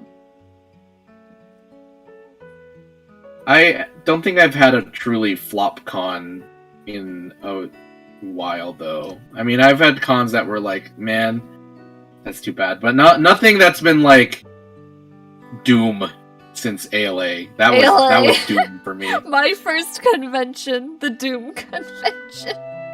Hey, you came out of that, you know, a hardened veteran. A hardened veteran. I think that that helped. How would I put it?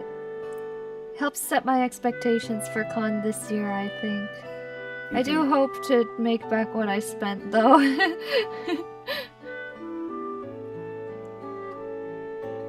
Yeah, I kind of wish I could be there. ALA was, it happened. Oh wait, isn't that how we met, right? Yeah. Didn't I meet Isaac was there. Yeah. Yeah, Isaac was there. We went to, KBBQ. KBBQ, we also went to, what was it? Chili's. We went to Chili's. Oh, yeah! And Squidly held that against me for like a year. What? Why? What's wrong with Chili's? No, Chili's was fine, but she really wanted to go to Japanese hibachi. Oh, wasn't If it you super remember. expensive though? It was like super expensive, and we were like suffering for money. Yeah. And then I was like, let's just go to Chili's, dude. Yeah. And then like months later, after AX, like she was like, I really wanted to go here, but you wouldn't let me. And I'm like, nobody had money. We were all starving. Not really. Isaac, no, Marty, we met playing Halo like the day before. True. Right. I do remember. There's also like a 2-hour wait. Oh yeah. Oh, that as well. That as well. Yeah. Well, needless to say, AX Chibi was a very nice surprise after that initial experience. Yeah, and here's the thing: a lot of people said that AX Chibi was not, but I feel like we did pretty good. Oh, really? I Yeah. felt like I did great. But then again, I only have one convention, and it was ALA. Right. Which was like, legendary for how miserable it was, right? Yeah. I wonder if it did better this year. I actually think it probably was worse. Worse? Oh, I don't know why anyone would go back after that experience, right? Yeah. And their tables are expensive too, so yeah. Yeah, it went up by like $200 Crazy. and they doubled the amount of tables. Like this year? Yeah. Well, the last year, right, or the last time it happened. I see. That's like, are you all crazy? Like, come on. How does Payla's hair work?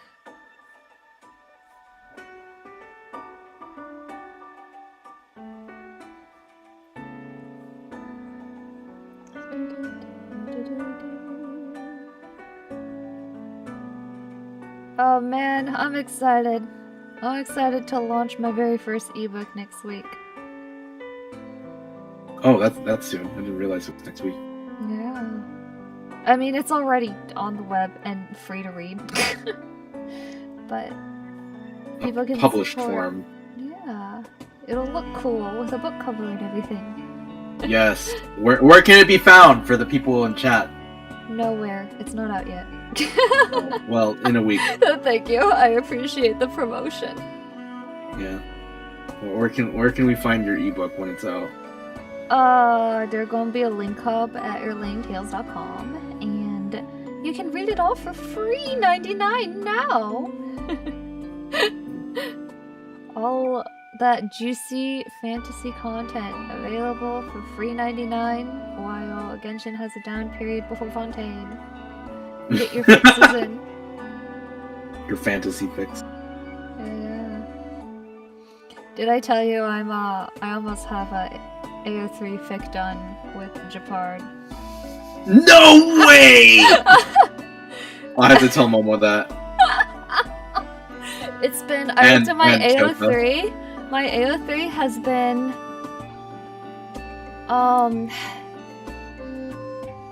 I think my AO3 has been on hiatus for 2.5 years.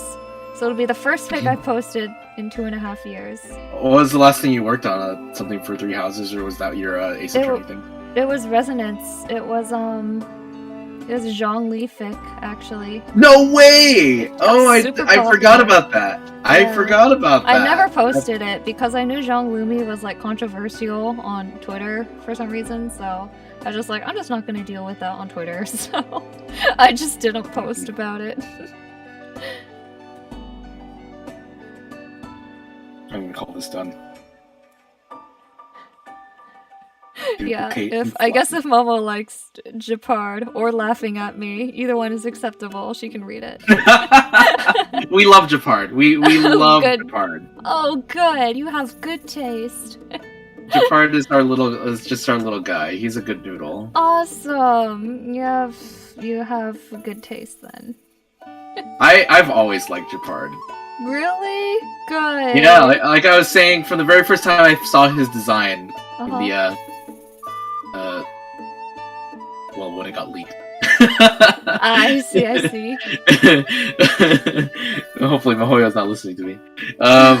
But Yeah, when I first saw it in 2021, I was like, oh, Japard's gonna be popular. And he's not the most popular, but I think he's got his fans, which is good enough. Yes, he at least will have... What's the copy pasta? If Japard has one fan... I'll be the fan. If the world is against Japard, I'll be against the world. Yeah. I like that. If Japard has no fans, it means I am no longer on this earth. Right? Yeah. That copy so pasta. Funny. Well, I'm glad you guys like him. So who's the other character? Or is it just Japard? Trailblazer. Whoa! Yeah. I ended up writing Trailblazer. What do you mean? I ended up writing Trailblazer a lot like when I would write Byleth for Three Houses Fix, which I think is funny. Makes sense. They have a lot of overlap personality, I think.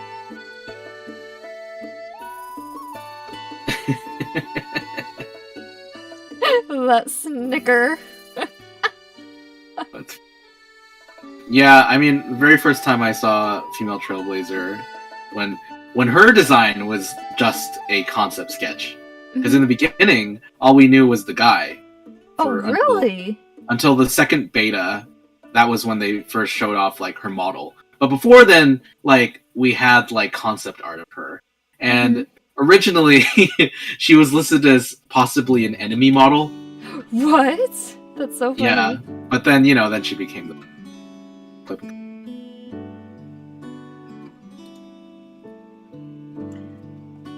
Come to the conclusion I've just forgotten how to draw between yesterday and today.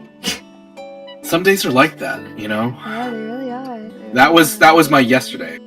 Oh, oof. I was sitting there and I was like, I don't think I want to do this right now. Yeah. That was me all of today, but the fact that I had to stream today meant I was like, okay, I'll work when I'm with Well, my plan today was when I was supposed to finish the cover art. But then I finished it early, and I was like, oh shoot, I still have to draw something today. No. Yeah, I mean, if I had finished my charms like yesterday, like I was originally intending, I was like, oh man, I'd have to be starting a sketch from scratch for this stream. And I'm not ready. You can see some of the things that I am thinking of working. I might show them. Yeah, I mean, you've got a library. You have whips you could work on. I have quite a lot of whips, but they are like early. So here's one of them. Here's one of them. Ooh, you can see it's just chicken scratch. Hackers, orphanage. Is this the Belblog arc? No, this is supposed to be specifically Bronya, all the different versions of her. So in the corner it's supposed to be Silver Wolf. They're gonna be like shards of glass. Oh, that's a really cool idea, dude. And they represent like the different versions of her. So here is like in this corner is like the hacker Bronyas. So Silver Wolf is one of them, and then there's another one, Haxor Bunny. They're basically the same character, but just in different worlds. In this corner is supposed to be Bronya when she was a young girl in her OG version, all the way back. So twin drill Bronya. I don't know. Let me just picture Bronya. Easy images. Can I find something?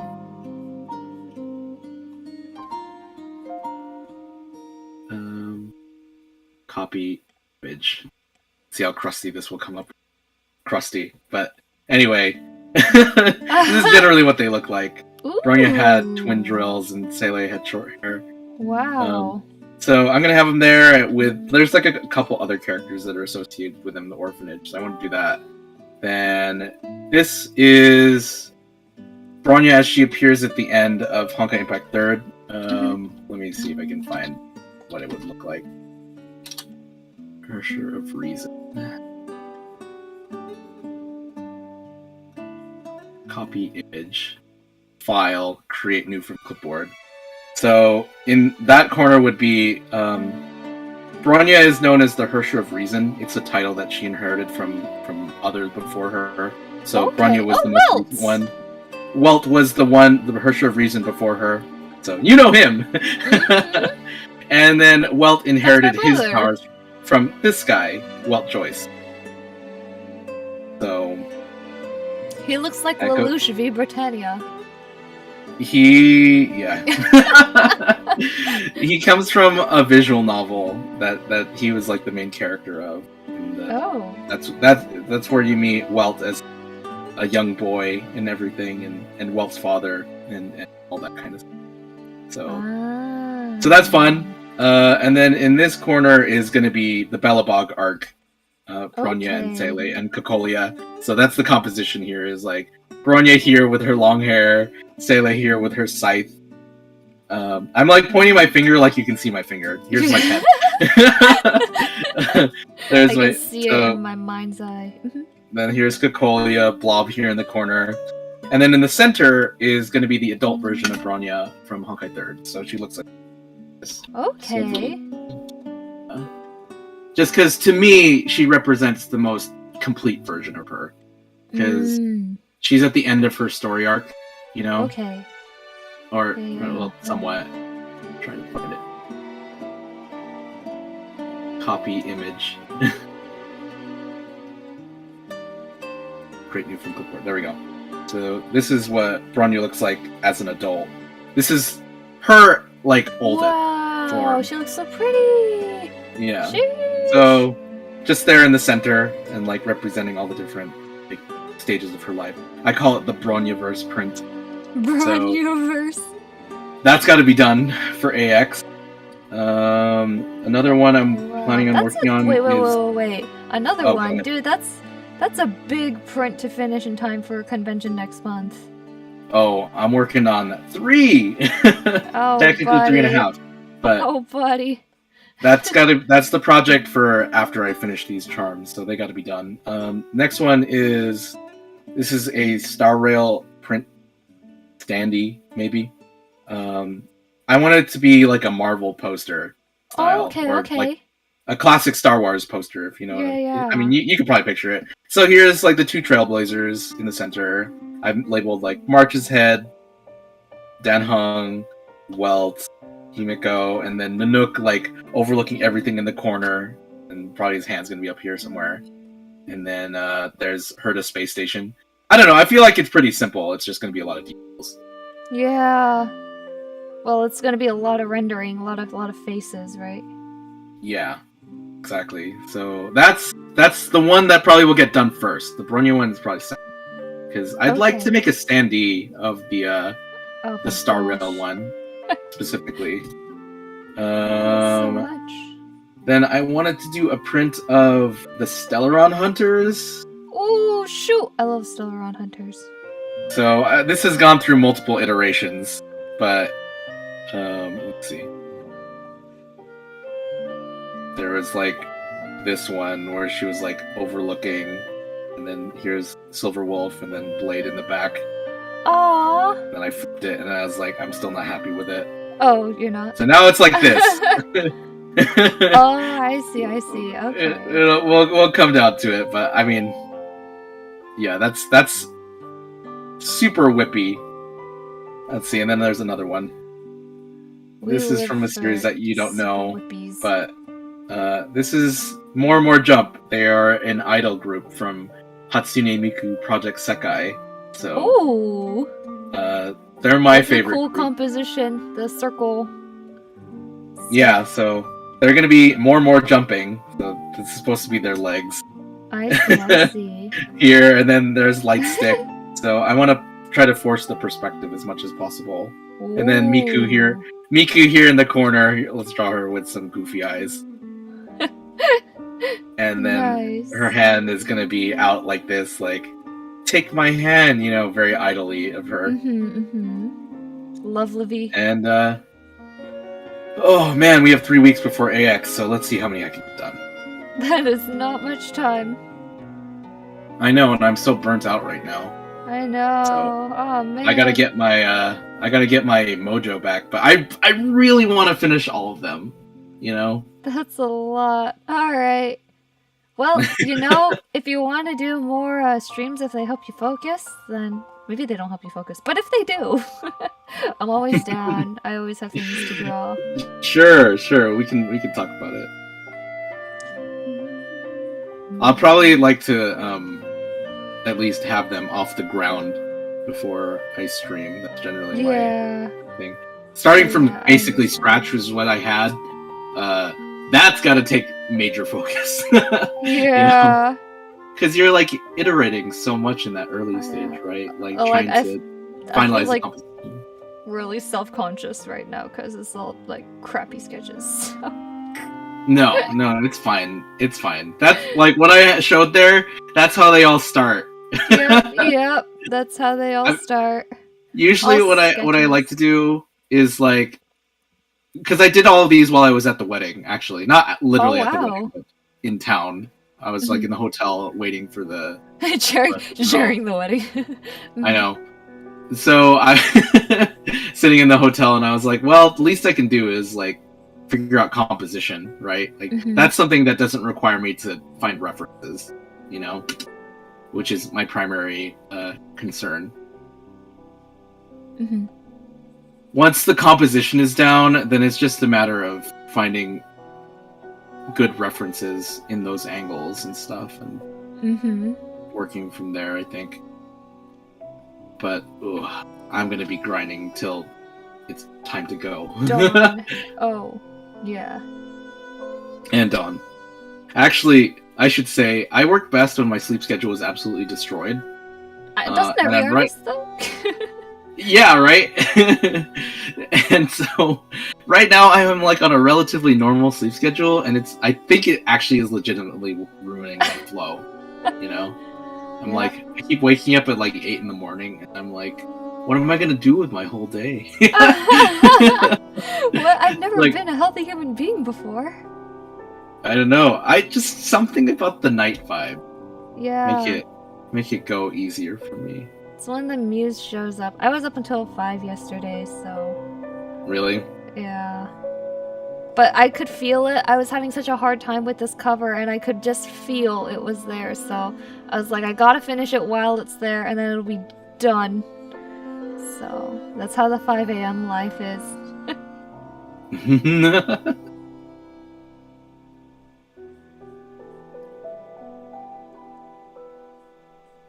Best of luck. I'm drawing the merch for the con, Marty. Also, please remember to take some breaks too. Your health is important.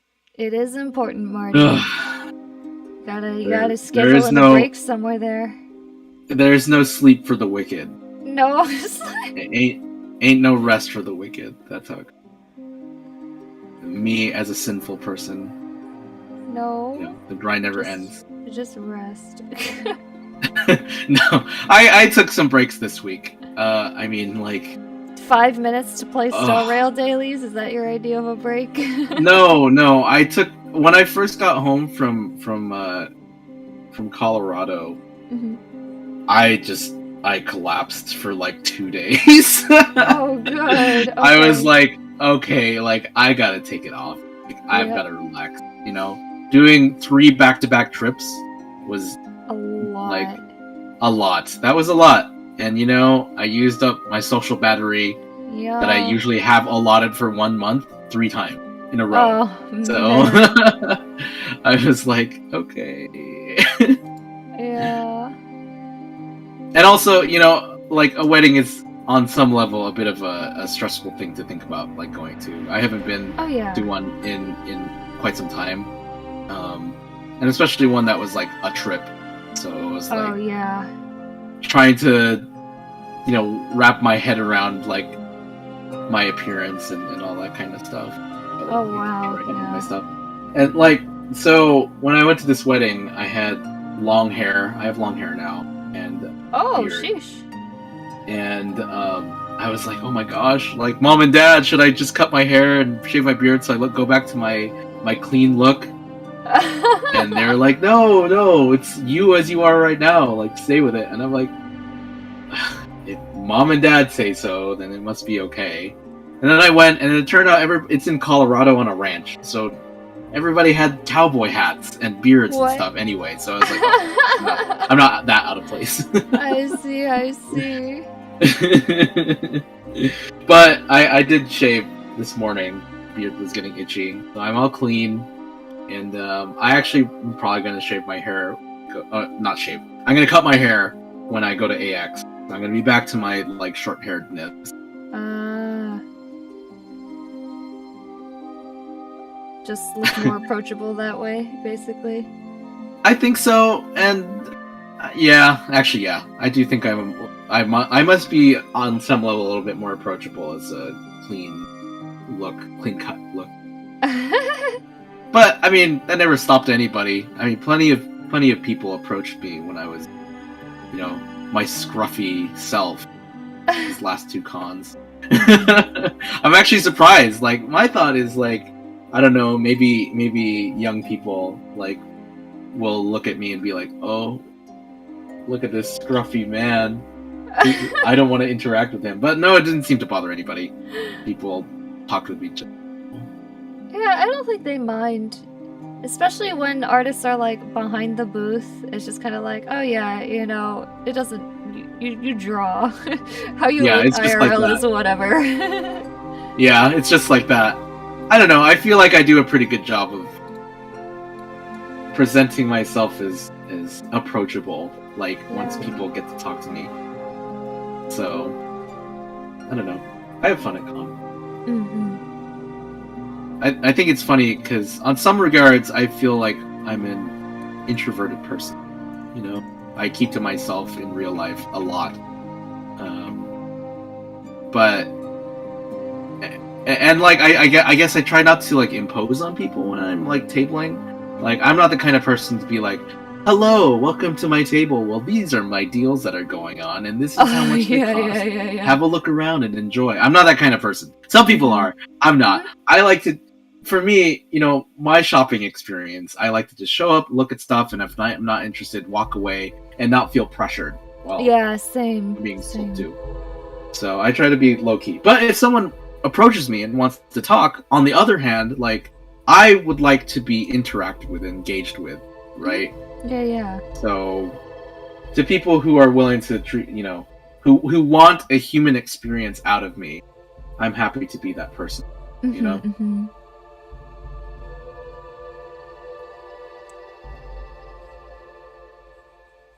I don't know. I just think about when I went to AX in 2019. There was this one artist that I approached, and I still respect them, I should say. I want to preface.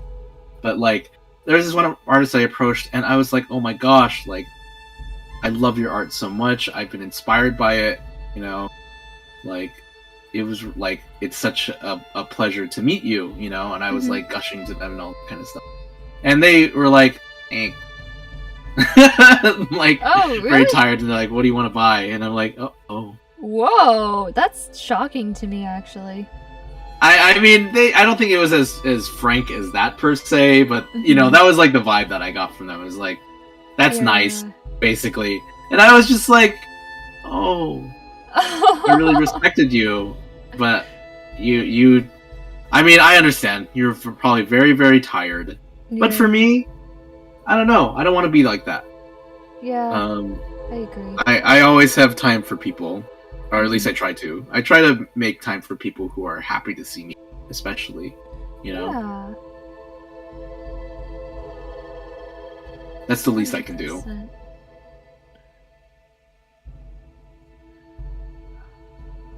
Completely agreed.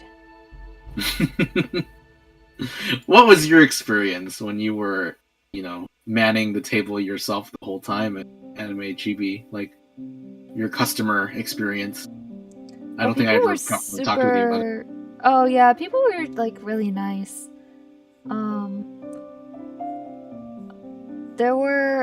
It's just kind of funny because basically through my social media and online presence, I only managed to sell anything if it's related to Fire Emblem. And my Fire Emblem stuff, like, did not really sell. It was on a downturn, to be quite honest, at that time. Yeah, true. But just in general, I was just kind of like, oh, it was nice to see people really like pieces that, to me, like, is just forgotten online, right? Like people For sure. really liked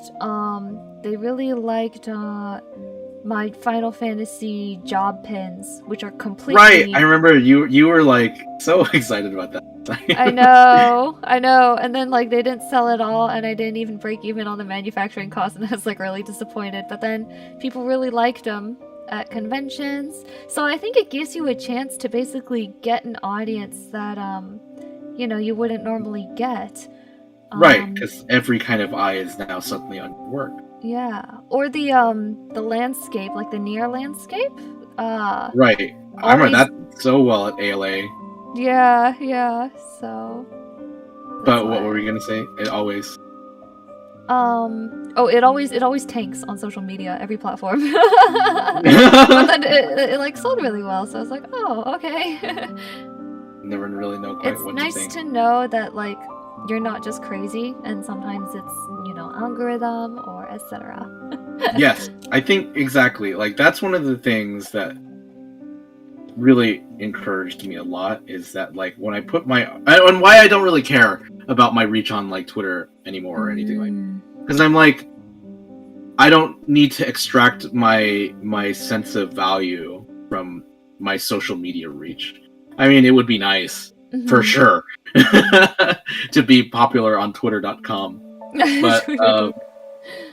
but like interacting with people in person, and there are so many kind comments that I get. It's like okay, like I don't need to prove myself anymore. I have like a level of confidence in the work that I'm, Yeah, 100%. So we gotta get you at like a book convention or something sometime. Yeah, I would genuinely love to delete my Twitter and not look back, actually. Like if sales and money weren't an issue, right, I would just delete it tomorrow and not go back again, and I'd be like, I'll keep streaming on YouTube because that's fun, right? But like forget Twitter. But the fact of the matter is that it is my things like my health insurance or bills are largely tied to what I make from social media, so that adds that additional stress right to it. Which is why I feel for like newer artists when they're like, it's so hard for me to get social media reach, because I understand that people mean well when they're like, well, don't look at the worth of your social media or your likes or things, but at the same time I'm like, this is often the only viable career path for independent people, right? Who don't have a job, so right. It's like I do have to think about this on some level. Yeah. Yeah. And I guess for me, I'm lucky enough that I'm able to travel. If I wasn't, then oh boy. Yeah. I don't know what I would do.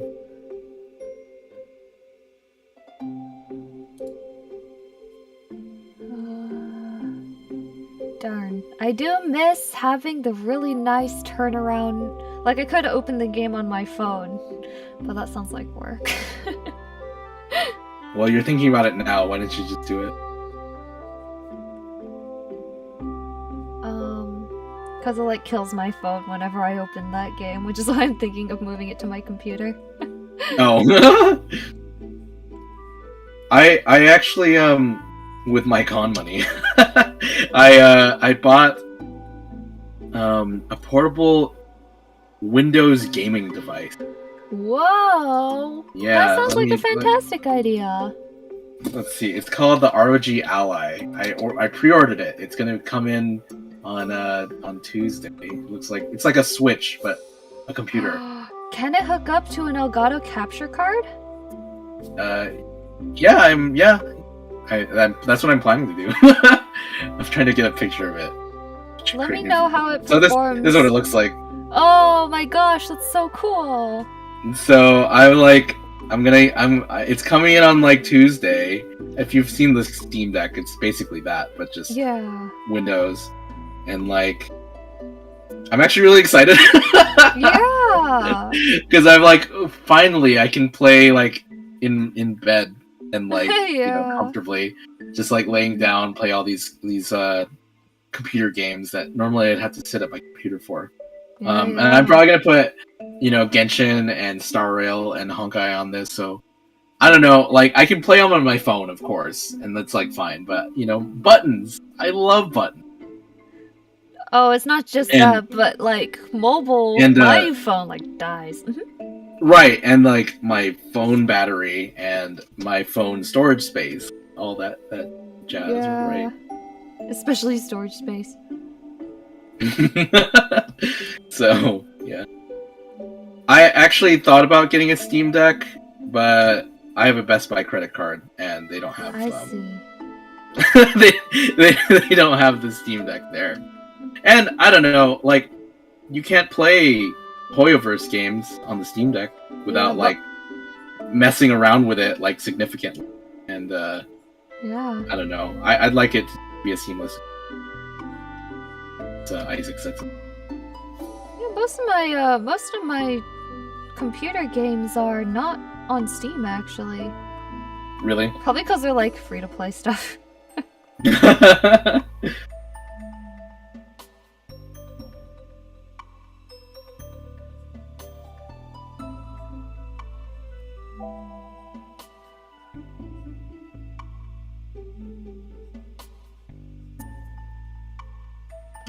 Ice black. Maybe we'll make this black and white.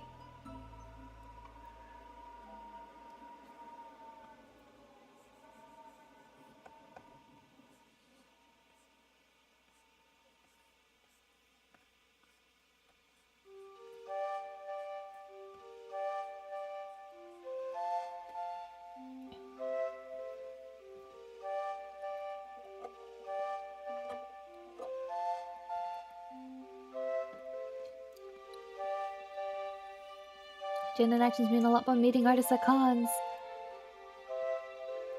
We ended up being nervous and shy together. Our relative had to coax me to get in line for VA autographs because I was extremely nervous to meet them. I barely even talked when I did have my chance. Oh, I think that's how it usually is though, right? Just how nerves are.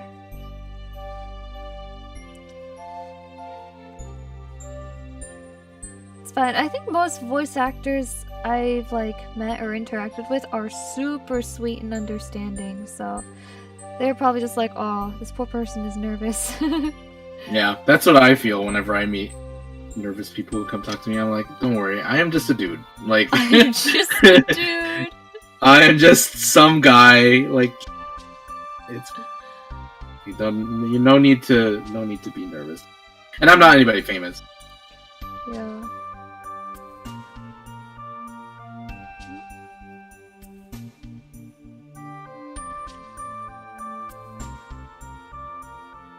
You've talked to so many voice actors on a one-to-one basis. Significantly more than the average person. They're awesome. As part of the reason why I want to do a voice trailer was because I feel like I've been really blessed by the voice acting community and kind of wanted to slightly give something back. Right. But, yeah. It's very fun, actually.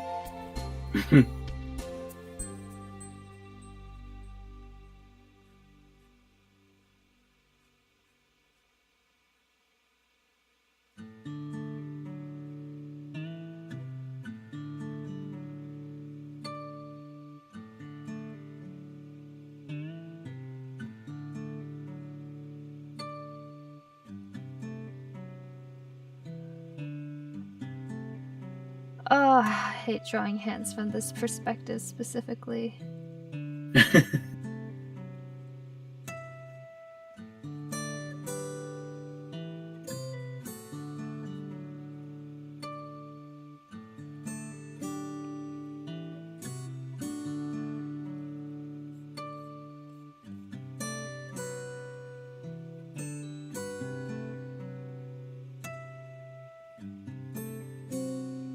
They're very nice. The one I was able to have a pretty good conversation with, they remembered my relative. Oh, wow. Small world.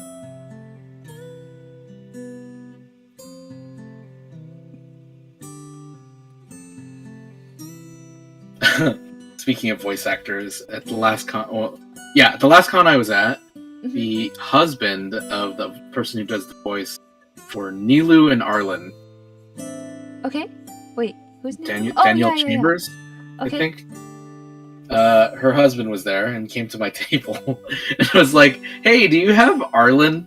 And I was like, "No." I was like, "No, I don't." And then he's like, "Oh, okay. Well, do you have Nilu?" And I was like, no. He's like, "Oh, that's fine. You have this other character that she's voiced." I was like, "Oh, you're dealing me psychic damage right now. Like, I'm so sorry. I don't have anything of her characters." Oh. Well, that's all right then. And I'm like, "Oh." That was my L. Sad. So I was like, I'm probably gonna go through that experience again, like in the future. But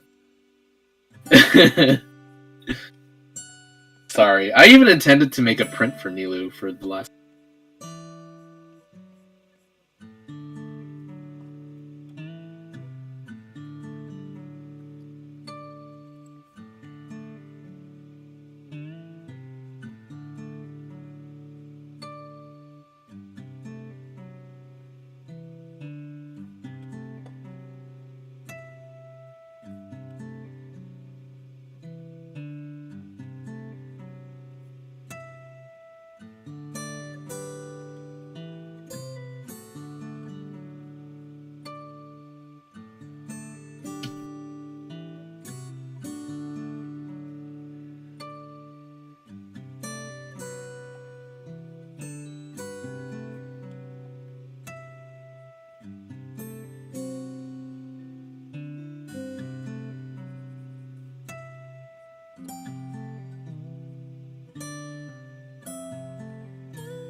I think I abandoned this. I think it's going well so far, bro. I think, ironically, I really like how it's turning out visually, but it's not actually anything in character for Pela, so I kind of don't want to finish it. What makes you say that? I mean, I can understand why you feel that way, but it looks kind of like she looks kind of like depressed, and she's actually not. Maybe she's hard at work on one of her fixes. I'll just change the eyebrow to make her look irritated. Oh, yeah, that's good. And then it'll fix everything, I'm sure. Just change the eyebrow.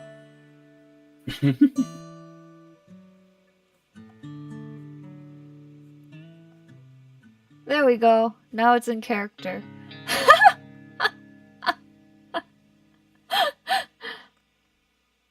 I was afraid that you were gonna scrap. Like, no, Luna, it's coming along great. I was really thinking of scrapping it, but all I did was change the eyebrow, and now I'm like, now she's more in character. Kind of crazy how that works. All it takes is one line. There's this meme of it's like a toothpick changes everything. Oh yeah? Let me think if I can find it. Pale sketch coming out really nice. Oh, thank you.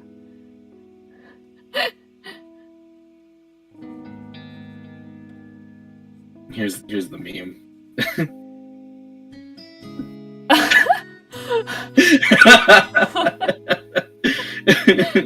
What? The toothpick changes everything. Yeah, it's just like putting one like tiny little detail. Yeah. Changes the whole mood of the piece. It really did, though. She was looking like so soggy and depressed, and now she just looks normal. Crazy. Crazy how that works. I don't really feel like sketching all these crazy Palace Satch. Too much work with the museum. I don't want to wait until Monday to play the museum event. Well, Is that when it updates? no, it's when I'll stream. Oh, I see. Is it The up museum now? event is already out. Oh. I probably won't get it. Oh, thank goodness. All she has are gloves. Ah, it's all the other details. She is, like, featured significantly in the museum of she. Yeah, that's why I have to, if I call myself a Pela fan, I have to stream that event, because she's actually quite significant there, I hear. So... Ew. Whenever I look up Pela, I just see AI art. Ew. Why? On what, Google? Yeah. If I look up Pela Star Rail, it's just AI. That's The worst thing is that now there's like AI instead of references, so it's even harder to find good references because AI always messes up the details. Right. Oh my god. Barf. There's actually a website that I tend to for getting fan art. Oh really? That's not like, you know, sussy. Sussy. I don't know, like it like how, well, I don't know. Anyway, it's called Zero-chan. Oh yeah, the It's like it scrapes uncredited from, but like, human. it like scrapes from Danduru, I think, but it doesn't have like adult content. So I see. and it usually does credit back to the original in some form. Like, this will be, well, that's what I do when I'm like, I gotta find a reference for this character, like, now. Yeah. While dodging, you know, sussy content. Sussy.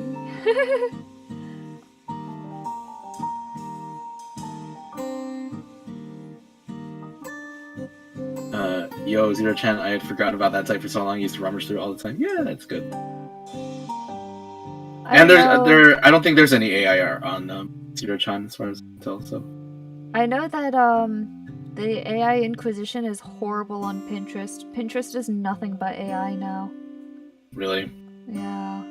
I went back there to add some stuff to my reference boards and just went, what happened to this site?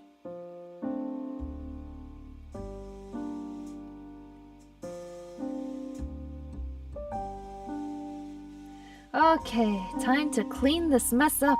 Oh, baby.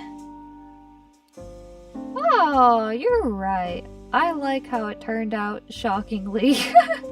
never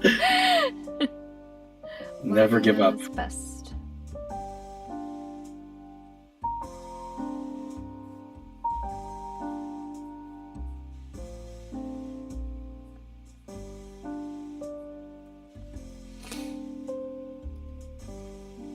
Just realized I'll have a Pela and I'll have a Jeppy. Let's make it cool colored. It's nice.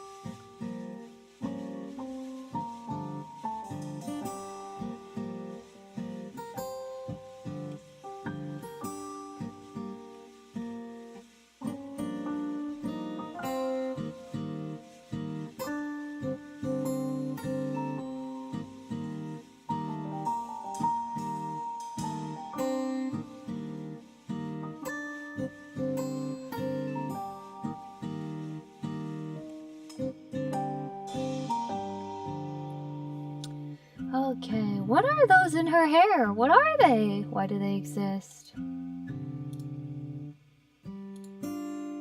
I feel like every Star Rail design makes sense until I look closer, and then I'm like, what are these? Why are they here?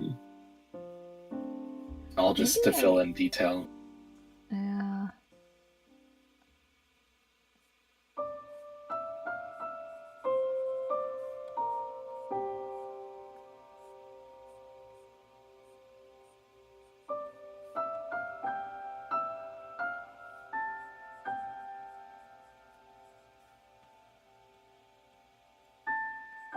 Pela has like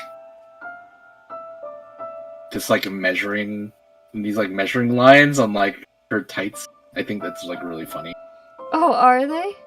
There are these things in her hair, and I don't really know what they're supposed to represent. Measuring lines on her tights, now I have to see. Yeah, try to look at 3D model, you'll see them. Oh, I thought that's the seam, not measuring lines. I think it is the seam, but the way like it like goes in increments reminds me a lot of like a measuring cup. Yeah, because some of them are longer and some are shorter. That is funny. Right.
Oh man.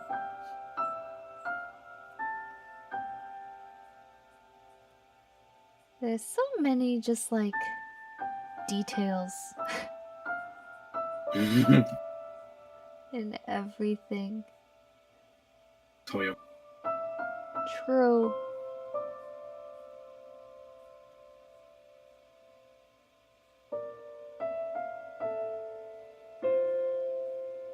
It's like cool and all. Sucks for fan art. True. I'm, you know. Did you know I actually. like, Oh, go ahead. I was today years old. I saw, if you know Cloud Corin, Yeah. she tweeted, "I have drawn child all this time and I just noticed he has one blonde streak in his hair," and I went, "What?" Where? It's on the left side of his fringe. Left if you're looking at him. It's his right side of his fringe. He has one pale streak in his hair. Oh, yeah, I see it. Saw that? I only drew him once for a charm, but I probably didn't. I kind of did, actually. I did one line that is a little bit brighter than everything else.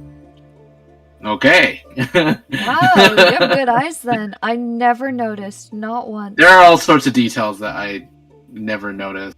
Trying to think character that I did lately.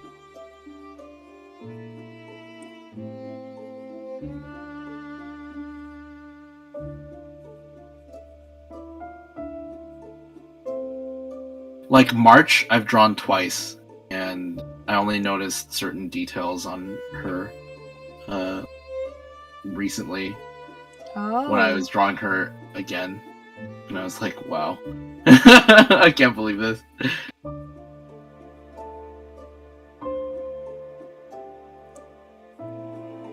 I mean, March has got to be probably my favorite character because this will be the 4th time drawing her. Oh my goodness. Yeah, I dare say then. Do you like the Genki girls? Yeah, I mean, I think you somewhat know what taste. So I like when they're happy. Very fair. She's a positive person.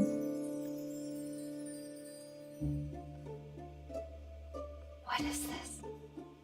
Whatever, you know what? This is a sketch. I can't be bothered to draw the details correctly. I just gotta barf on the canvas something that looks similar.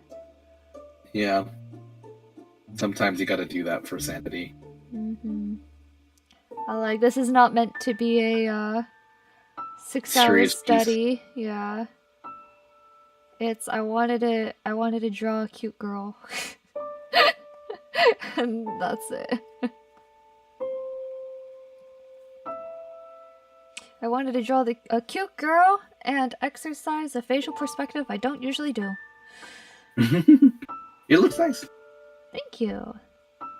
Yeah, my tastes are like illustrated well in my 4. I call them my Marty Core team.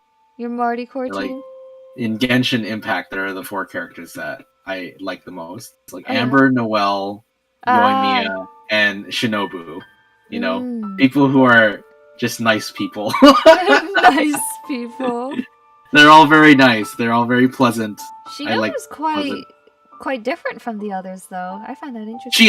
She is. I mean, that's for a little bit of flavor, right? But I think at heart, Shinobu is a very kind person, right? She cares deeply about the people who care about her. Yeah. You know? So, on a fundamental level, I think she's very similar to the others, and she is very selfless. You know? Yeah. Nope, I agree.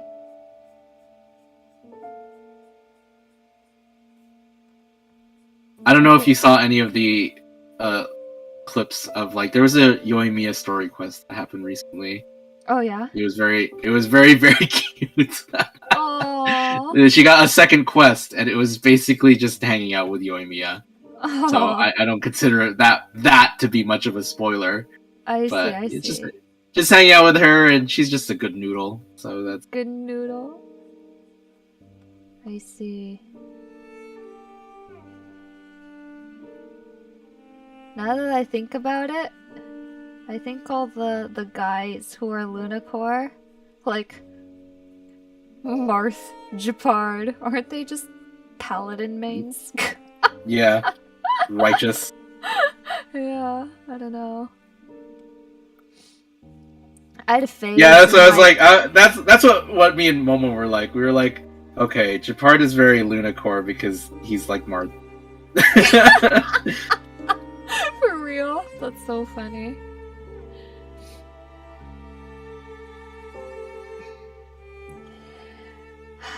It's, yeah, I don't know. It's,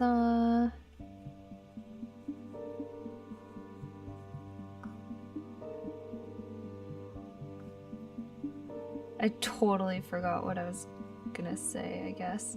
Oh, right, like, I feel like I always thought my taste was in, like, the edgy, quiet boy. That's what it used to be. But I don't know. I'm sure you enjoy that on some level. Yeah. But the ones who engage you on a long-term basis, I think. Yeah. Is what it is. Are just the nice pally bros, I guess. Okay. Good. Gotta do more to separate character. Okay, so I'm working on my thing here. I'm trying to. So there's like him, and then there's like his like a demonic form that I have like standing behind him. But like, I need to separate out the silhouettes a little bit more. That's what my quandary is at this moment. Is that white cloak part of him or the demonic? No, it's part of the demon. He's just this. Like, I this see. whole outfit. So just add like kind of the purple shadow you got going near the top shoulder to the bottom part of the cloak, all the way down to his ankle in a diagonal line. I think that'll work great. Yeah. Perfect. I think that does fine, actually. Cool. All right, thanks. Looks great. Would you believe that this is one of the strongest Hoyoverse characters? Kevin. Eon tier. With the magical, extremely fantastical name of Kevin. Yeah. I actually think the name Kevin works for him, because he is just a normal guy. he was just the guy who was moderately okay at basketball. Moderately okay at basketball? How did he become a powerful Eon? Possession? Rebirth? Or... Trauma? Oh my gosh. I wouldn't say he was an Eon, but he at least had power equal to one, I would say. I wish COVID trauma turned me into a demigod.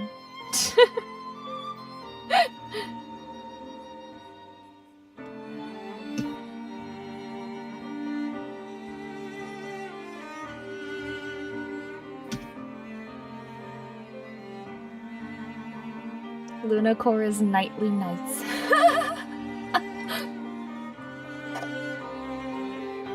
Powerful characters that are larger than life-name things. Like Phil are the best, yeah. Phil? Yeah? It's so good.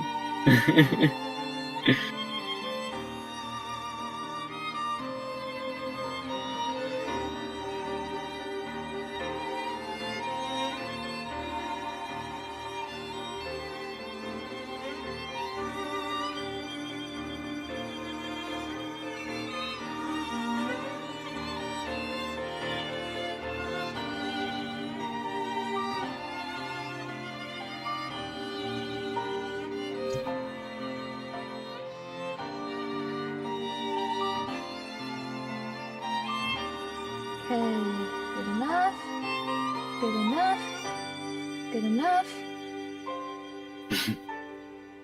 I gotta go speedy on this now if I want color by the end of the stream. Are you in color phase now? No, I want to get there though. I want it to be done by end of stream. Luck. I think color, thankfully for color on my sketches, I don't really do all that much. Oh, That's shoot. That's the sound of an artist who just ignored like a bunch of details and just realizes it now. You know, when I made my Dunhung, I didn't realize his red eye thing was only on one side. I keep forgetting to change it on my charms. Oh, I only know that because I read an AO3 fic that specifically said the red eyeliner was only on one side, and I went, really? And then I looked at it and I was like, oh shoot. You learn things on AO3.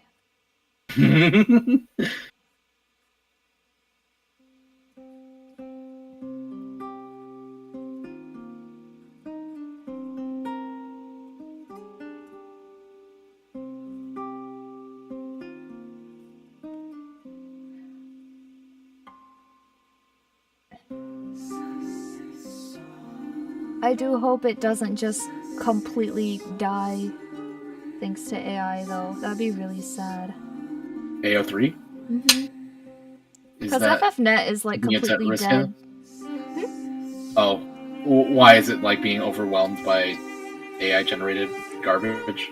No, but they were asked to make an official statement, basically saying we don't permit AI on the site, and I don't remember what they said, but it wasn't an outright ban.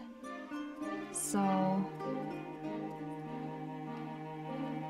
that's making people nervous, well. And the fact that AO3 is likely being scraped, so you know. Mm-hmm.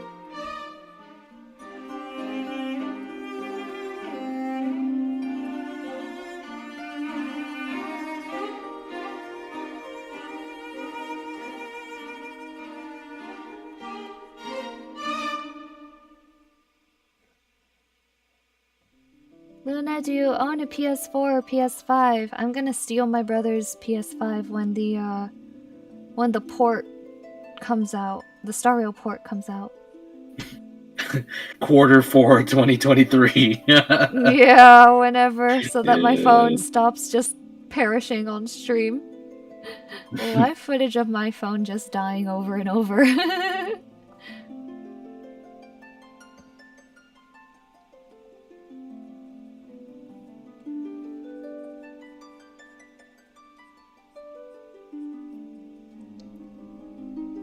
Hi, Ash! Welcome!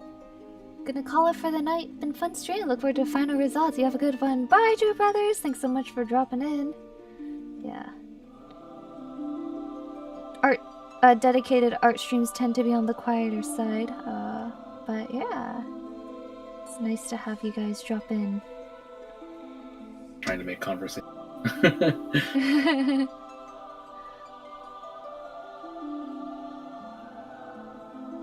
Well, that's just how it is, you know. Sometimes there's a lot to talk about. Other times not really. I guess we could talk more about Star Rail. I did not expect to like it as much as I did, so... I feel like the story is a lot stronger than Genshin's, actually. Yeah, it has a more compelling cast, I think. Well, they're forced to take the main plot... Well, not forced to, but they take the main plot more seriously, and they can, because there's no Paimon, like, interjecting every 2 seconds, so... Right. That helps. I think it is intentionally written for a more readerly audience, I guess. Yeah. I think Genshin is designed to be a little bit more wider appeal. So Yeah. Yeah, I agree. they're trying to set that expectation now. Yeah.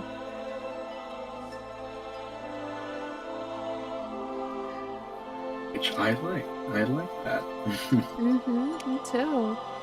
It's very nice to listen to all the voice lines on autoplay as well, so just kind of hear the voice actors do their thing, you know?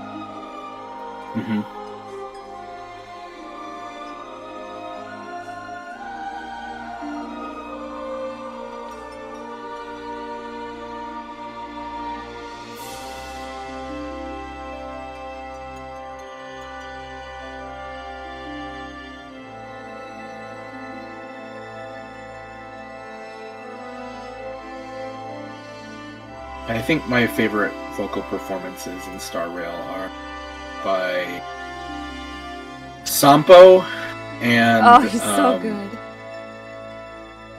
Serval. I think they do a really, really good job. Oh, Serval too, yeah. I guess you haven't done her quest yet, but I think she gives a really good performance in the quest. Fantastic. Really impressed.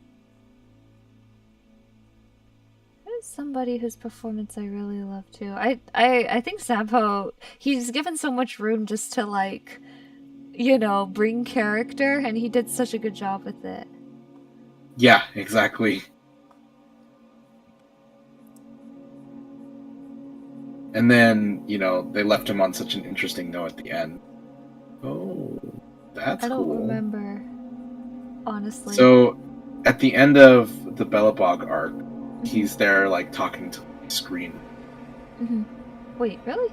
How come I don't remember this? Do you remember? Oh, yeah! So, like, and it was like, it felt like it's fourth wall breaking, right? Yeah. But there's actually a little bit more to it than just Sampo being goofy. Like, if you've read, like, the lore books and stuff, like... He's the fool, right? Or something. Yeah, he's like, you learn, oh my gosh, like, Sampo probably manipulated all the events that happened. Oh, for real? Belobog, like, to work out, you know, for the good of the Trailblazers. And, like, that he's associated with, yeah, no, so that he's associated with, the Masked Fools faction. And, I thought that was really interesting. Like, that's in turn, like, he's not just a comic relief character, he had a motive while he was there. I think one of the interesting things about Sampo is that they're like, yeah, he, like, just suddenly appeared, and he's not from the underground or from the underworld, and, like, nobody knows, right? True. So I hope we see him elsewhere on other planets. That's what I'd like. he gave me huge like Harbinger vibes, and then I'm like, this is like some chaotic reoccurring character, you know? So that's what I'd like to see out of him.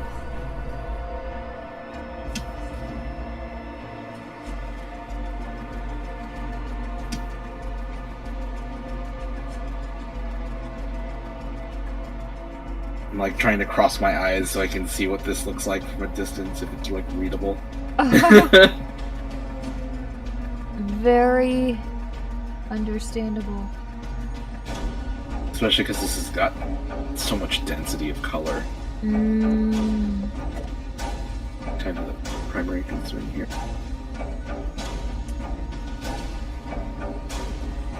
Yeah, there's very large like contrasts, kinda.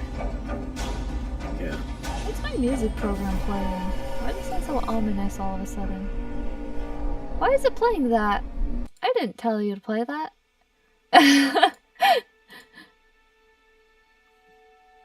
One of the interesting things that Sampo does is that when, Bronya is first taken to the underworld, they're like, why did you take her along? And he's like, I don't know, I just grabbed her, right? Yeah.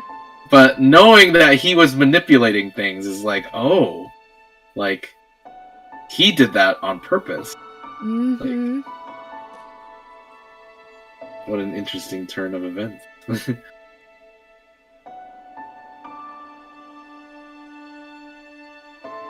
Thickening the outline.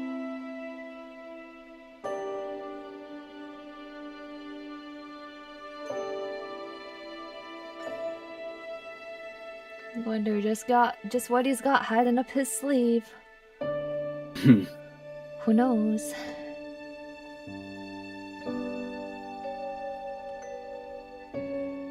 I'd like to see 5-star Sampo. 5-star Sampo. Bring 5-star Sampo in the future.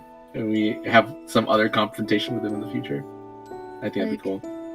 The rejected Eon of the Masked Fools or something. Or an emanator of Aha. Aha. I hate that occurrence in SU. I never get it right. Oh, when you have the meeting with Aha. Mm-hmm. And you have to choose whether to kick it or leave it alone or something. The toy. Yeah. I never picked the right one. I don't think I've ever picked the right one. Goofy. Simulated Universe is super fun. Makes me be like, this is what was missing. Is the difficult content that isn't just Abyss and Genshin, right? Right, something that you nice. can just mess around with. Mm-hmm. And it's something you can still build your teams with, and I don't know, they just did a really good like job you with it. you get a benefit from like actually having built characters, right? It's taken wholesale from a game mode in Honkai 3rd. They did improve it. They did actually improve it from Honkai 3rd. Oh. It was something that came from that.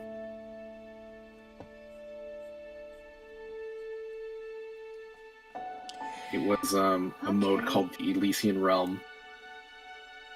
Elysian Realm. Yeah. It was similar in the sense of like they tried to tell a story through the roguelike. But it was like Hades actually. Oh, okay. So, I mean, if you've played Hades. Yeah. So like the whole setup was that like you would go through each room and then you'd meet different characters who are similar to gods, right? Okay. And they'd talk to you in the Hades way, and they'd like give you their buffs when you went through each floor, right? You can like now that I say that, you see it like in the simulated universe. It's totally like Hades, right? True.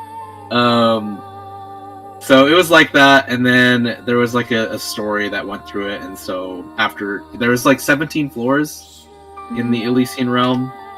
I don't know how many floors are in simulated universe, but then it was funny because 13. Okay, so in the Elysian Realm, there's like 17 floors, and then there's like shop floors and everything too. And like there was a story that was told throughout it. I don't know. It was really good. I can't. I don't know what to say about it other than like it was, like such a good experience.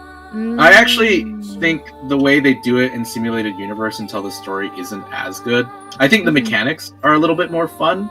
Yeah. But I wish the story was a little bit more involved in Simulated Universe. There isn't really story at the moment, to be honest. Like, right. You can technically get some lore, but... Yeah, it's designed just to give you a little bit of, like, Easter eggy lore, but not, like, a narrative, per se, right? Yeah. Maybe, like, a little bit, but not really. Which I'm not so sure about that decision. They've designed it to be like Disco Elysium. That's what they modeled it after, which is cool. Elysium. But I liked I like the Hades style a little bit better. I think it made you more attached. So these two characters that I did, so Kevin, I'm drawing right now, and Vilvi, another character, the one I did before this. Is it gonna come up? Nope. The steampunk girl. Oh yeah. Yeah, they were both characters who were part of that mode. Okay.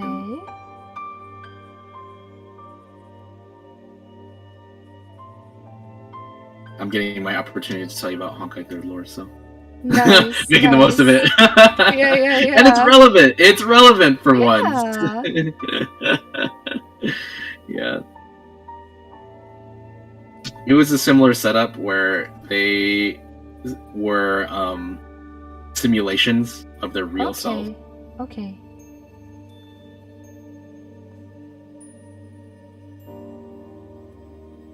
Oh, someone here knows about Honkai 3rd. Lisa Rome is too long for me. Story is too much, and I always skip it every week when I shouldn't. That's okay. That's okay.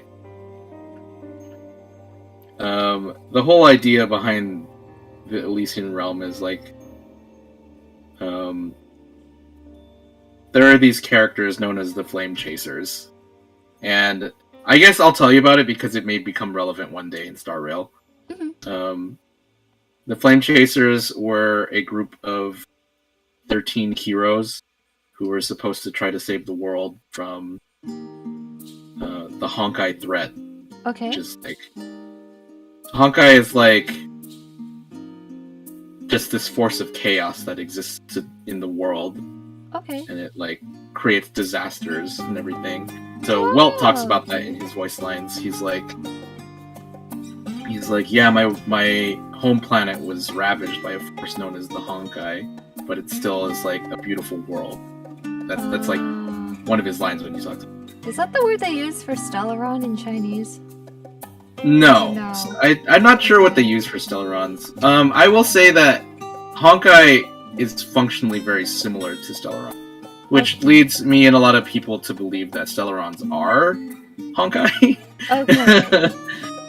I was kind of wondering on the name, because I know Genshin is kind of like the name for the, not Eons, what were they called again? Archons.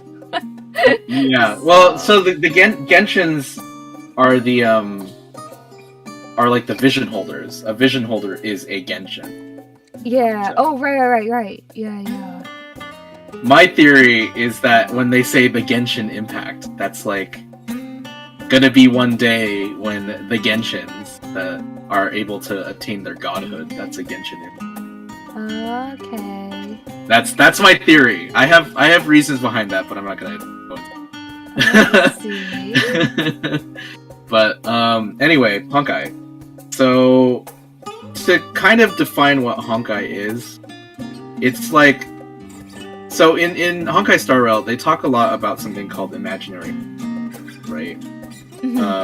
They say that imaginary energy is this stuff that like fills the space between worlds or something like that, right? But imaginary energy is more like energy from a higher dimension. That's like how they define it in Honkai 3rd.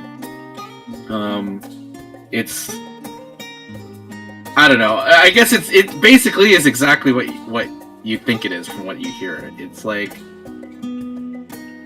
energy that is not well defined and goes beyond the bounds of reality because it's higher dimensional, right? Okay. And so you could say in some regards that Honkai is that. It's like imaginary energy itself is Honkai. And so the Star Rail is paved using imaginary energy. They talk about how the Star Rail is powered by the path of Trailblaze, right? Who's, and like, you could dead or something. Yeah, it's powered by the path that was opened up by the Eon of Trailblaze, Akavili, right? And that power comes from imaginary energy. So all of the eons get their power from imaginary space. Oh boy. Or sorry, I like this is like really getting into it now.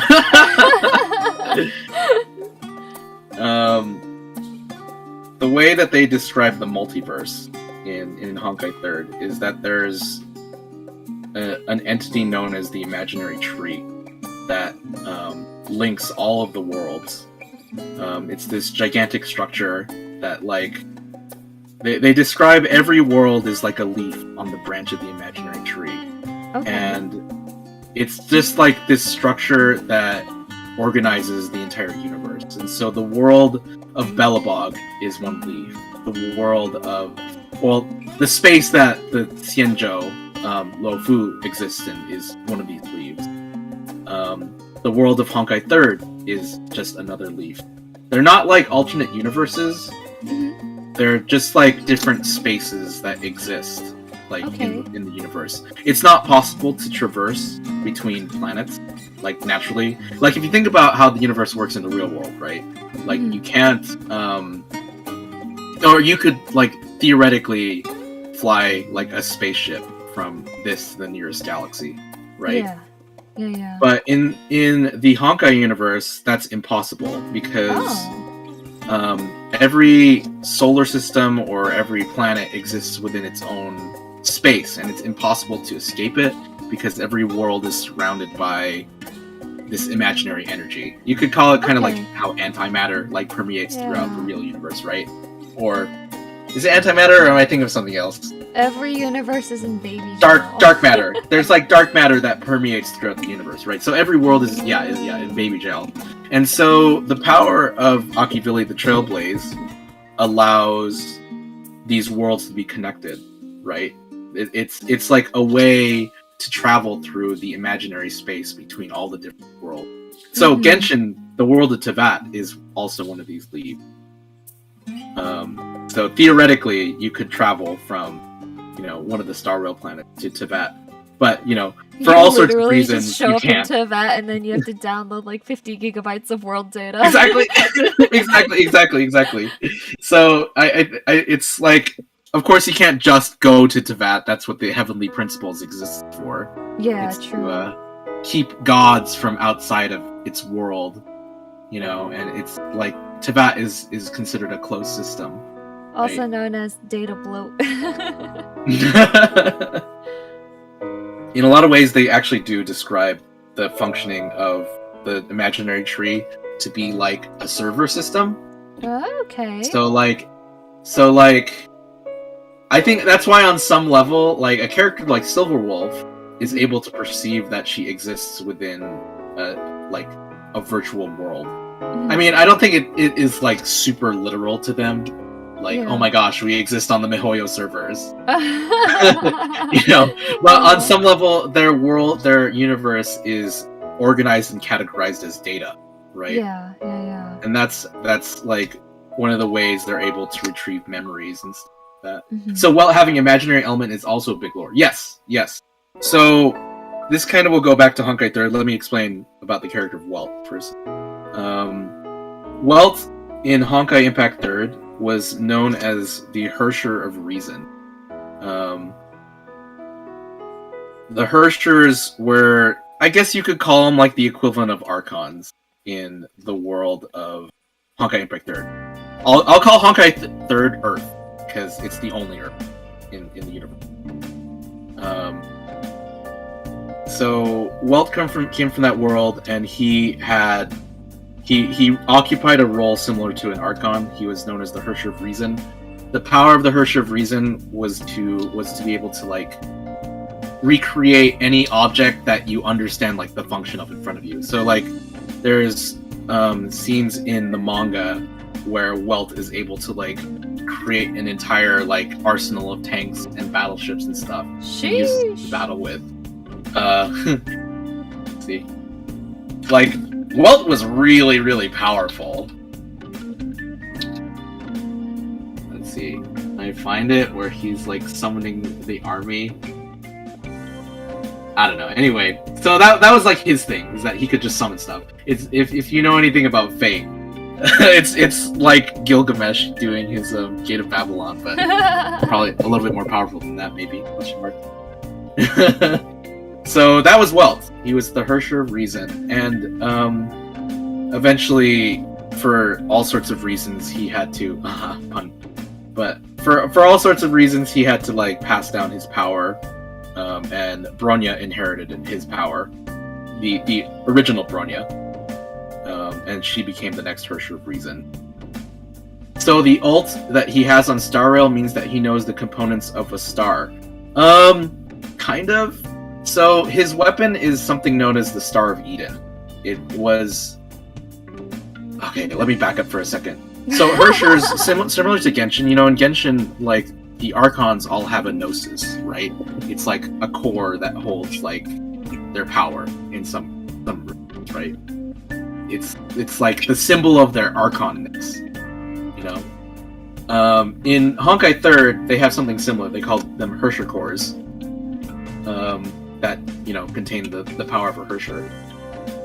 And Welt, his power, he has a weapon known as the Star of Eden that's made from a Hersher core. It's made from the core of the Hersher of Stars, and it creates it has like gravity powers, and so he uses when Welt does his ult, he creates yeah, so he creates like a pseudo black hole is what they say. And the way he uses that in the manga is like he uses it to create time dilation. So like he gets in this battle with like one of the other Hershers, known as the Hersher of the Void. And he's like, I have to like stall her here on the moon for like 30 minutes so that, you know, one of my comrades can go do something else. And so he like creates a black hole and then uses its like time dilation power to like, you know, keep them there in battle, even though like to them they only perceive the battle as like going for like 30 seconds. Like it's enough to give them 30 minutes in the real world. So that's cool. In any case, they talk about how Welt turned that weapon from, because it's like an orb normally, he changed it into a cane because he is an old man now. So that's Welt. I'm trying to think where I was going with all of this.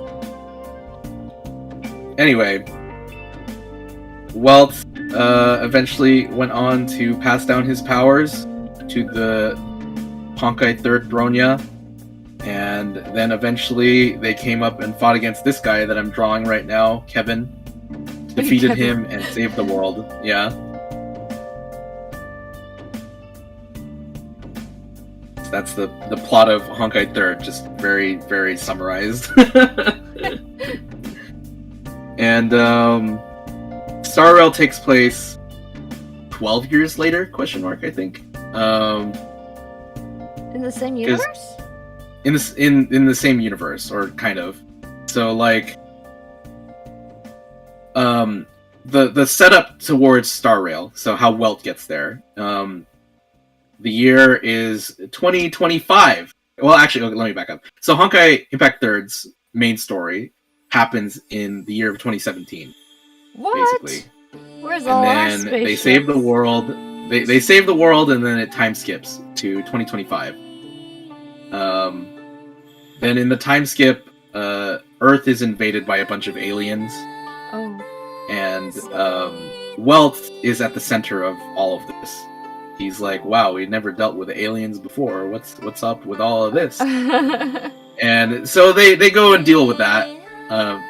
Earth is doing okay. They got all sorts of superheroes, and so I think they're able to take care of the issue on Earth. But then he goes to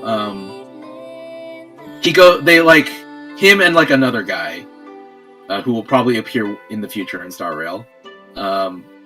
Go to like the alien mothership, and they look at like a list of targets for worlds that they're supposed to go to, and they see like on a monitor Star Rail Himiko. And to give some context, Welt was once in Honkai Impact 3rd. There's like a version of Himiko there. I don't know. I think generally people are aware of that. There was like an old version of her, and Welt was her teacher. He was her professor when she went to college. The original Himiko was studying astrophysics and rocket science at Cal State or Caltech. Sorry, Cal State. Cal State. Yeah, there's a lot of Cal States, but I think she studies at Caltech somewhere. I can't remember. And Welt comes into contact with her father, and they fight, and he kills her father. What? Basically. Oh. Well, he's like evil. He's got like bad intentions, and so yeah, he kills her dad, and he's like harboring all of this guilt right over it. And then eventually, like, something happens to the original Himiko.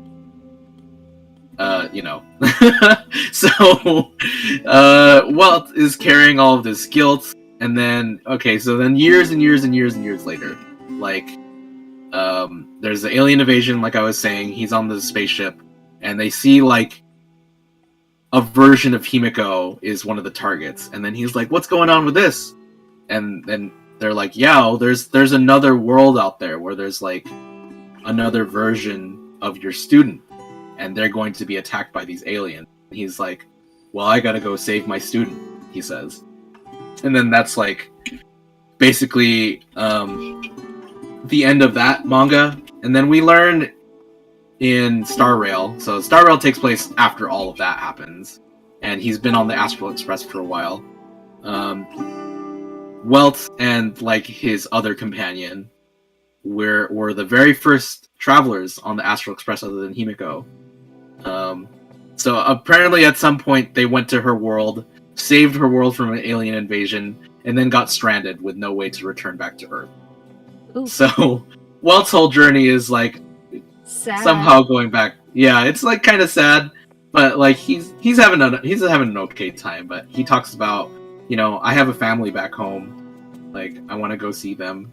I'm sure they are waiting for me to come back. So as fun as this adventure is right now, like I'm sure they're all, anxious to see me again. I'm sorry, dude, but with relativity, they might be dead by the time you're back. Yeah, we'll see. I think it's completely possible that the worlds will link up at some point. I actually think it's probably an event that will happen midway into the story. They will make contact with Earth. Ooh. So that's what I would like to see personally. As someone who cares about the long-running lore, I'd like to see the characters that I have developed a strong relationship with, right? I want to see Welt's family. I want to see him interact with his family, and I want to see the new characters, like, interact with them, So, yeah. Welt was a very compelling character already in Honkai Impact 3rd, but he was not a playable character. He was just an NPC.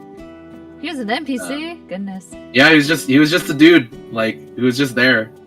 A very important NPC, but there are no playable guys in Honkai 3rd. Only waifus. Well, here's the thing. Mihoyo was like, "Hey, does our audience, like, would you guys mind if we made guys playable?" They put it in a survey once.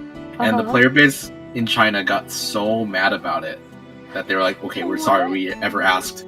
Why? It was kind of a disappointment because I do like the guys in Honkai 3rd. Sounds like skill issue. Really, for real, they're really good. Anyway, someone in chat was like, is it fine to ask more? Can he still store his consciousness on the core of reasons to the Star Rail universe? Because old man would need to be cautious on dealing with stuff. So, as far as we know, Bronya actually gave Welt the core of reason back. So, he... theoretically, I guess, he might be able to survive if he, like, died. Something that happens to Welt is that he dies, like, 3 times in like, the manga. But because of his powers, he's able to reconstitute his body from, like, nothing. That sounds unpleasant. Yeah, it's not good to him. He has to spend some time recovering from that. Like, probably mentally. But he can. Really unpleasant, yeah. Yeah. Theoretically, Welt can regenerate himself if he needs to. Since I think he has the core now. From what my friend told me, Reborn 2 is not canon. Look, it's not been confirmed either way if it's canon or not. So at least as it stands right now, I'd like to believe that it is. I'm someone who considers himself very, very, very up to date on Honkai 3rd stuff. So I'm gonna say that with confidence.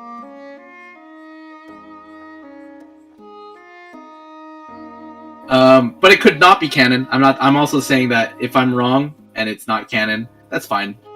That's okay. They never said if it was either way. So there's no need to discount cinema.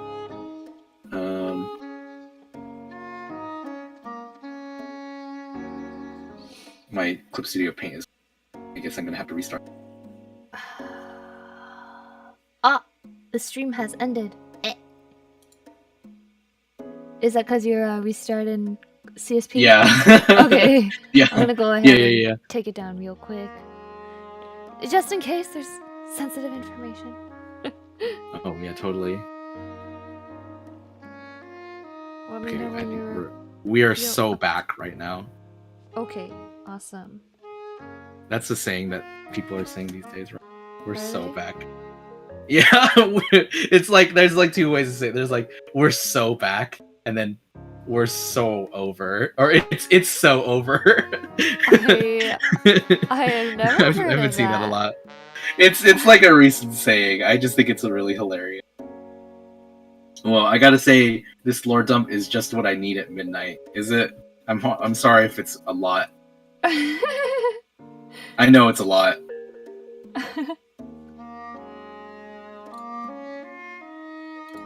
Anyway. It's Jover.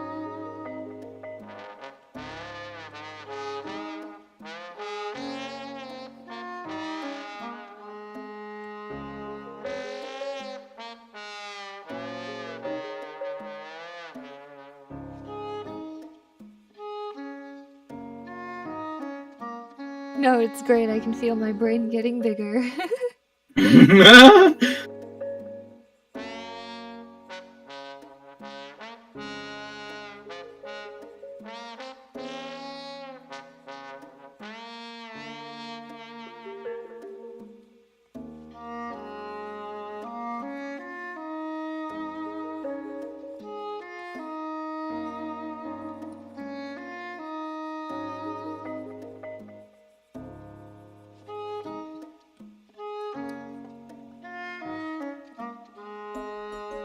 Blue, blue, blue.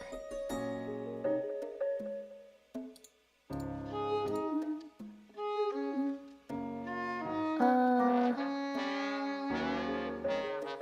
can't quite see the detail on the hat. I'm just gonna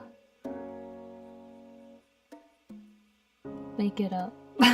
Cause I don't feel like dealing with this. Sometimes I do that too. Actually, on this drawing that I'm doing right now, this is actually an amalgamation of a couple different designs because I was like, I didn't want to do the one that they actually had. It was like too complicated and semi-spoilery. I mean, I don't know. I have a gigantic spoiler standing right behind him, but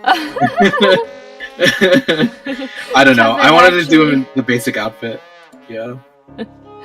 This guy you just know is named Kevin and actually has a huge demon. crazy. Yeah, he has this really raw line that he says during his final boss battle. He's like, "Come, the things I've been carrying on my shoulder," and then he goes into his like final form. Yo. The boss fight is so cool, and they have like a near automata vibe thing going on during it. So like, it's that sounds awesome. It is awesome. It was so satisfying, at least to me. If imaginary is this energy that can't be easily explained or easily interpreted, how about quantum? I think someone was telling me about quantum. Oh, okay. I should probably say that. So, let me back up. I talked about how the imaginary tree exists, right? It's the system that binds all of the worlds together. Everything is organized as leaves on the imaginary tree, right? On the other hand, there is another entity that exists in the universe in opposition to the imaginary tree. It's called the Sea of Quanta. The tree and the sea are in eternal war with each other. The tree wants to absorb this sea, and the sea wants to drown the tree. Did I say that right? Yeah. Anyway, so yeah, there are these two forces, and the Sea of Quanta is like chaos, right? It's this space that permeates or like surrounds all of the worlds, seeking to bring it to chaos again, or entropy again. I don't know. You see that in Genshin a lot, where they talk about the abyss, right? And the abyss is like this force that is slowly corroding the world into that, right? We haven't really seen the existence of the Sea of Quanta in Star Rail yet. I don't think it's become relevant per se, but the way it exists in Honkai Impact 3rd is that there's all sorts of parallel universes that exist of like the Earth, right? So there's alternate versions of the Earth out there that fail in different ways to defeat the Honkai, or just are just so different that they aren't considered proper worlds, right? They call them bubble universes. I'm trying to think where I'm going with this. Anyway, that's just what it is. It's like lost data, I guess. That's what quantum represents. Lost data, power of chaos, all those kinds of things. Seele as a character, I'm gonna say it like how they say it in Honkai 3rd. I know they say Sela in Star Rail, right? in Honkai 3rd, Seele, she is highly associated with quantum because she, as a young girl, was, they say, quantized. She fell into the Sea of Quanta. She no longer was able to have a physical form, and so Bronya had to go into the sea to go rescue her. That was a major story plotline.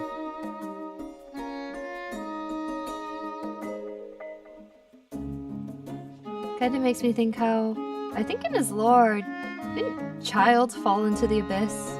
Exactly, right? He fell into the abyss, and then he encountered a lot of weird things, right? Mm-hmm. And in the abyss, they like encounter a lot of like. I'm thinking about. I don't know if you've done the Chasm quest specifically. In the Chasm quest specifically, they come up on a lot of very weird occurrences, and are able to encounter like the memory of one of the what is it called? The thing that Shao is. Yaksha? The Yakshas, like one of his Yaksha brethren, right? Oh yeah, no, I was still playing at that time. Okay, so you remember that, like, they go into the chasm. The chasm is very close to the abyss. And okay. So, you know, like, there's this part where Shao is, like, falling into the abyss, and like, there's, like, all these, like, ghost spirits that are, like, gonna capture him and stuff, and then Zhongli like saves him. Yeah. You know, that was, to me, I interpreted that as him falling into the Sea of Quantum. Okay. They also talk about how Conria like extracted a lot of its knowledge from the abyss, right, and a lot of its power. Dainsleif carries a purpley energy, right, that he uses in the fight against the Abyss Herald. Yeah. I like to believe that that's Quantum. Like the cursed arm thing.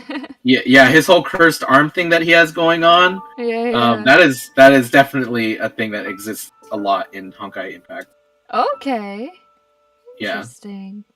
So Genshin was very like, you know, the connections weren't as like apparent, or they tried to keep them like low key, right? While Star Rail, on the other hand, is supposed to be a continuation, right? So yeah, on some regard, so it's a Honkai. All of my knowledge is becoming relevant.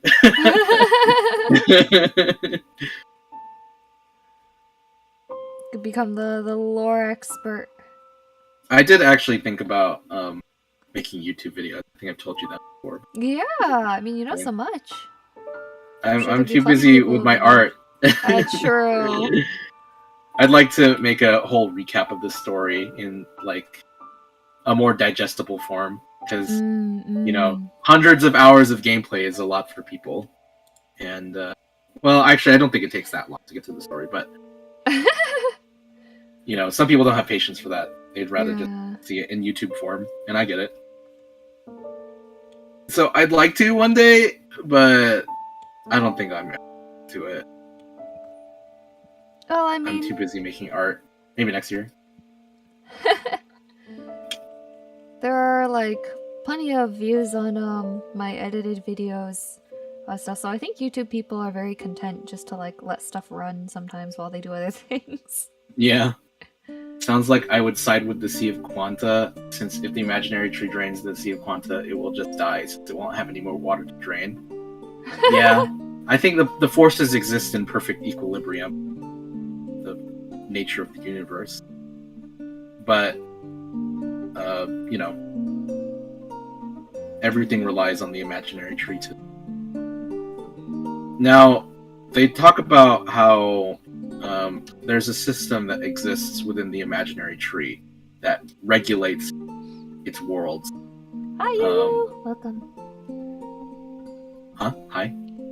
Sorry, someone I know came in chat, so... Oh, hi. I was just saying hi. They talk about there's a system that regulates the imaginary tree. That's the Honkai energy. That's imaginary. It's like supposed to maintain the worlds and like try them, I guess, put them through trials so that they can become stronger. And that's kind of the tribulations that our main characters go through in Honkai 3rd. And I like to believe that the Stellaron are also like a result of that system. They're like, because they talk about the Stellarons, right? And they're like these forces of chaos that exist in the world, but they could also be used for good or be used to protect. You know, they're like temptations of power, right? I like to believe that that's the same thing, okay? But we'll see. We'll see. Must have the 6-hour Honkai lore vid to listen to while at work. The thing is, Honkai Impact 3rd is a very like linear story. So I think like it's a story that could be told pretty easily. Someone really sat down and compiled it properly. Imagine if that person was you. Yeah, maybe. Fun watching you, listening to you draw, talk about different topics. Have a good day, Maru. Thanks for coming in. Sorry, I've kind of hijacked your stream. Oh no, it's I have nothing like interesting to say, so I'm just having fun listening. The most I know about lore is tea time menus and cafeteria complaints. So. Wait, no, you gotta elaborate on that at least a little bit. Oh, the only lore I read is completely useless. The ones I read on stream is only stuff that's absolutely worthless that nobody is curious about. I love those though. What did you read? The tea time menu at the Gertha Hotel. What does it say? That coffee is in shortage. Probably due to severing connections with the underground. And then, what else did we see? Ooh, you know, Pela looks kind of older. I don't know if it's how I drew her. That's the Pela in your mind. Older? I don't know. I think she's fine when she's baby, but she just ended up kind of looking a little older. Maybe that's how Pela would draw herself. Maybe, yeah. Can she draw? I thought she was a writer. Yeah, you didn't see the posters around Belobog? I thought those were drawn by Japard. Am I wrong? Japard drew the goofy one. Oh. Pela drew the, there's ones that are like shoujo manga style. The Sampo and Danhung are drawn by Pela. Yeah, the ones that are like beautiful. Oh my gosh. I was wondering, I was like, wait, Japard improved a lot. Oh. No, he does the goofy ones. I see.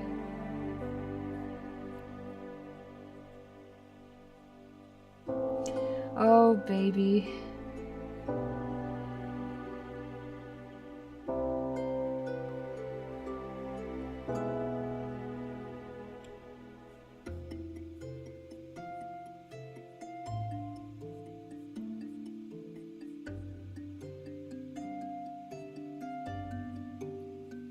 One set of posters by Japard and the other by Pela. You can actually ask both of them about pictures, yeah. Luna's like, talk more, Marty. Free content. True. Someone saying goodbye. If you want to say your goodbyes. Stream is the follow-up notification in 2 weeks. I'm traveling. Have good travels, KK. Don't worry, I think I'm calming down on my streaming schedule now that I have like a lot of the drawing. I mean, I went through MSQ of Star Rail, so there's not going to be that many streams left. Which is funny because I think I'm just about to hit monetization status, and I really wanted to open like maybe like $1 or $2 memberships just so that people could use emotes, because I'm not going to stream consistently. So. Yeah, you've been back on the schedule, and I'm like, whoa. I know. Return of Luna. It's because I had so many I had so much to draw, and I still do, to be honest. I could still draw every day. It's just I'm gonna run out of Star Rail content, and I don't have another good multitasking game at the moment. So, yeah. You can ask both of them about the pictures. I think I'm missing one. I think I'm missing Trailblazer, actually. There's only one Trailblazer image, the one that Japard made. So if you've already seen that one, then that's it. No, I don't think I've seen Trailblazers. I saw Danhang and Sampo. Oh my gosh, it makes so much sense if it's Pela who drew it. Okay. I was like, wait. Is Japard just like one of those artists who, like, you know, there's artists who's like, I only want to draw cute girls, but like the opposite? But no, it was just Pela. Only boys. No, yeah.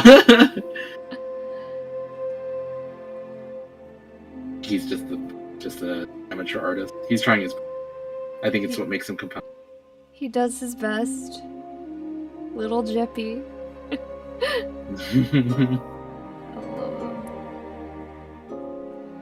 I'm gonna flatten, actually. My little boy.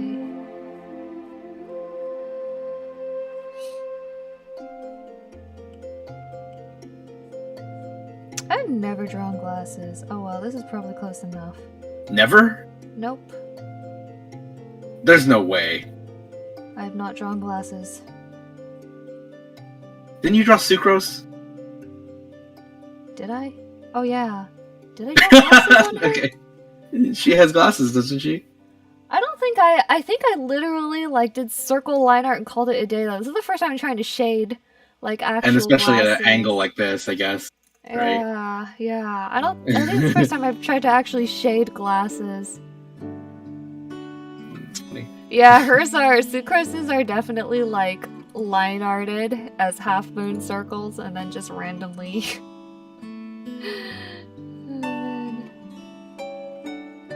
I can't remember. Do you wear glasses? Yeah, I have terrible vision. Okay. But your OC doesn't have glasses. Yeah. You're VTuber. My OC's a lie. My VTuber's a lie. I'm thinking of, I was actually probably gonna redraw and rebrand, so keep like all the graphic design and stuff. But the problem is, like, now that, even though she's really unfitting, that design is now tied to me, you know? Like, people actually recognize it. So... Yeah, I like that design. It's cause she looks so gung-ho and cheery and positive and wholesome, and I'm just none of those things, so... That's the Luna in my mind, though. Aww. I feel like if I were to design that character now, and be like, yeah, let's draw as I feel like my personality is, it will probably be someone with blue hair. Really? A little like sarcastic looking, I think. Yeah. You know what? That also fits you, I guess. Yeah. Blue or pink? I don't know. If you had to imagine a Luna from scratch, what would she look like? I feel like it'd be blue hair, but I don't know.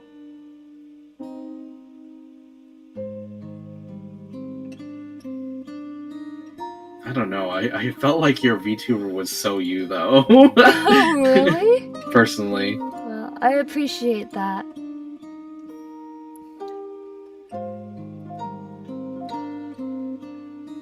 Those are some baller glasses. Thank you. I'd have to think about it. Yeah. Luna finally going through her rebellious teenage years. Luna's been there already for a long time. What? I have?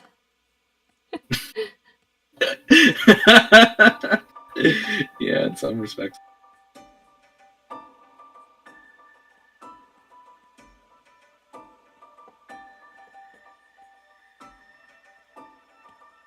Luna with milk tea.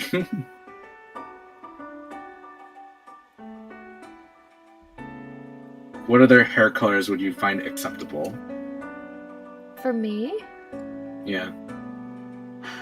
I don't know. I think the first thing, like, you know how my Star Rail compilation video doesn't have a VTuber? Mm-hmm. And I was listening to the voice and I'm like, this does not look anything like... This, I don't know. I was just like, this doesn't look like, how I sound. She sounds so positive. She sounds like she should have a voice like March, you know? Looking at that profile.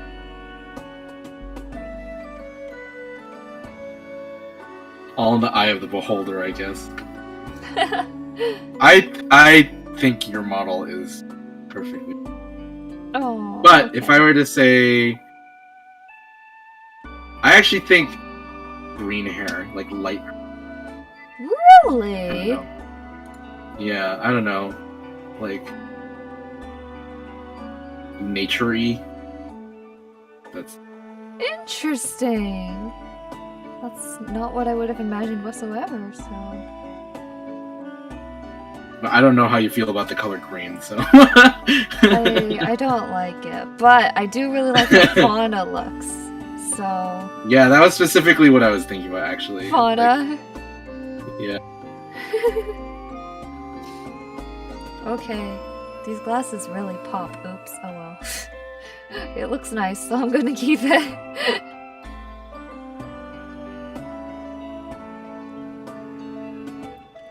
Okay, let's speed this up because I don't have much time. In fact, I should probably end soon.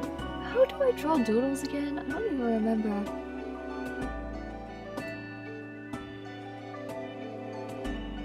I get Mercedes vibes from both your VTuber model and your voice may have been swayed by the model. I think you've been scammed, because there's no way I'm as wholesome as Mercedes. Not one I'd say shot. more so, bro. I would say more so, bro. I'm sure your chat would concur. More wholesome? Oh, yeah. Than Mercedes? Nah. I appreciate that though, thank you.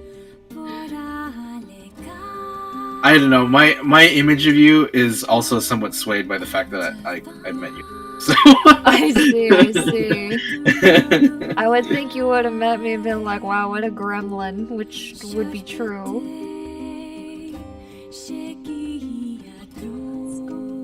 Colored.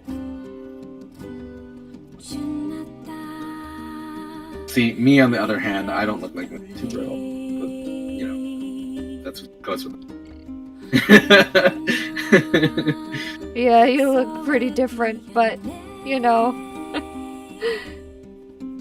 My lore is that I'm actually not my VTuber character. I'm just the glasses that she. You're just the what? I'm just the glasses that she wears. That's why when I draw her as herself, she doesn't have glasses. But when it's me, so I could technically be any of my OCs like on the stream. True. As long as they wear glasses. Right now I'm possessing like this character. Very fair. I think that's honestly a great idea and kind of funny. Pretty big brain.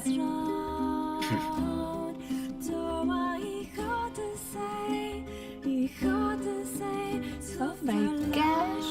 How do I draw? Ooh, I like that. Okay.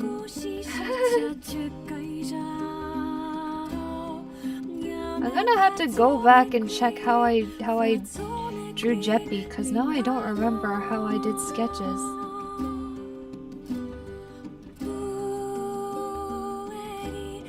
The answer is however I wanted. My goodness, there is no rhyme or reason to that. Okay.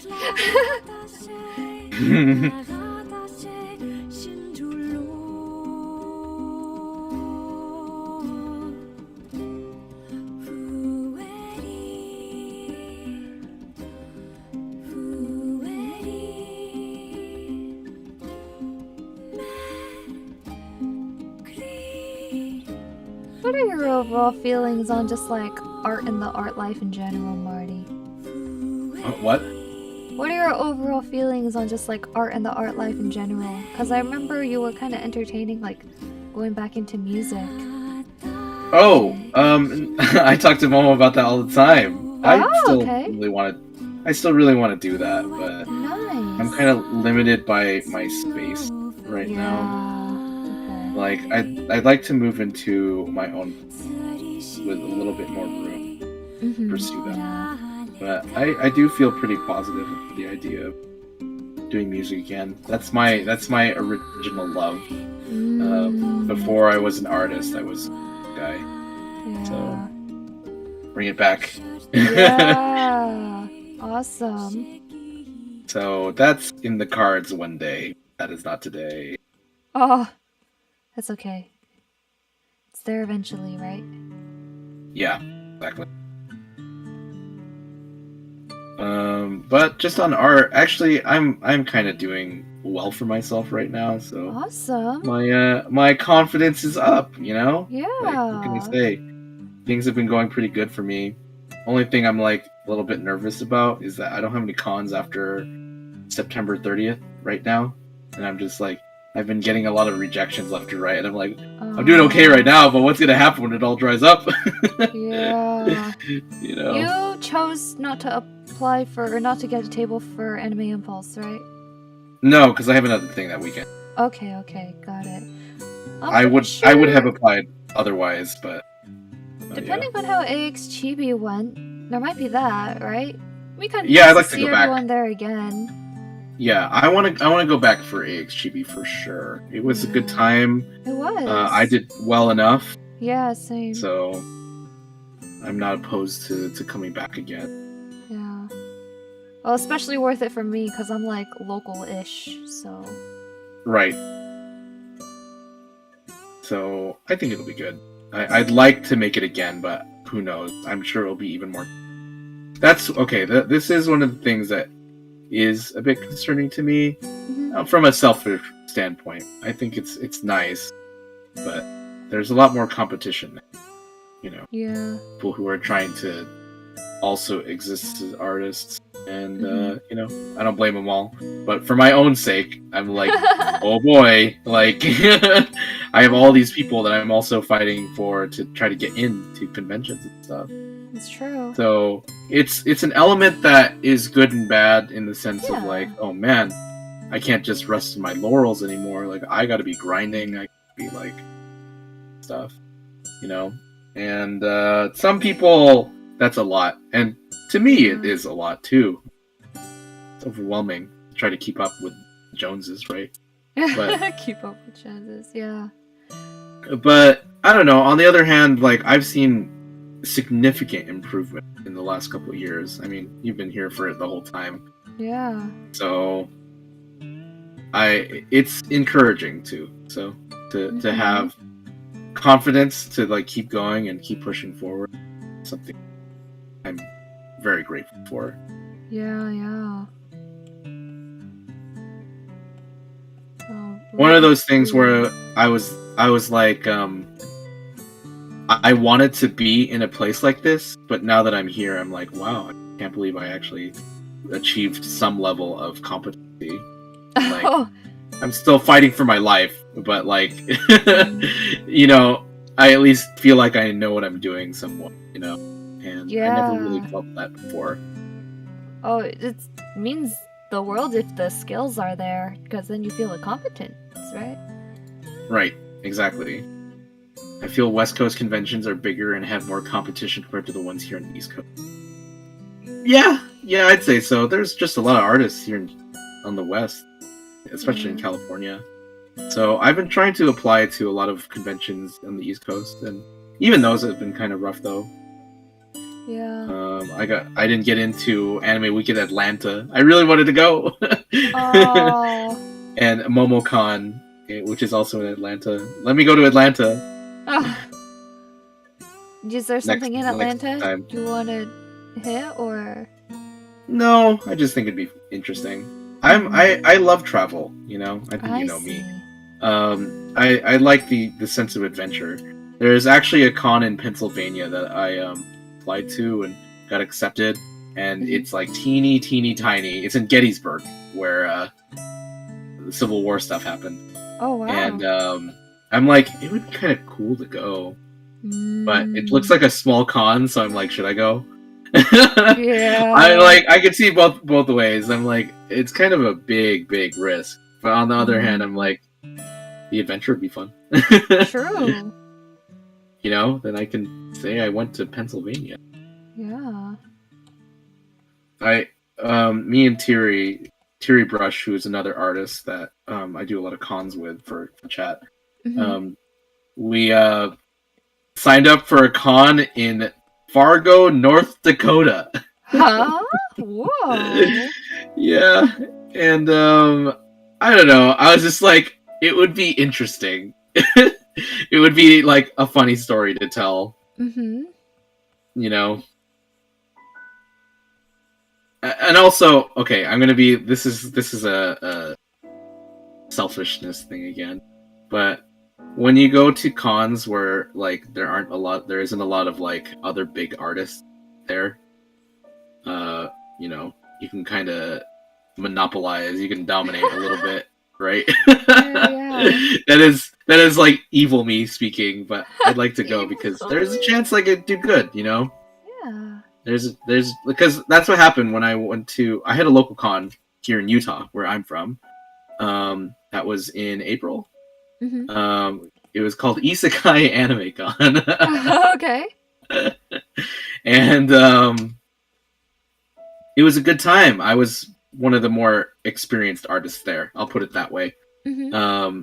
And I did relatively well for like the attendance. They told me like 400 people or something came to the con, and I was like, what? And I did relatively good. Mm-hmm. That was the con where I got stolen from, by the way. Oh no! So I lost like, $500. Oh my But gosh! I actually had a good enough time that I'm like, I would still do it again. Even though you got stolen from? Yeah, because I'm like, okay, this con was actually kind of fun.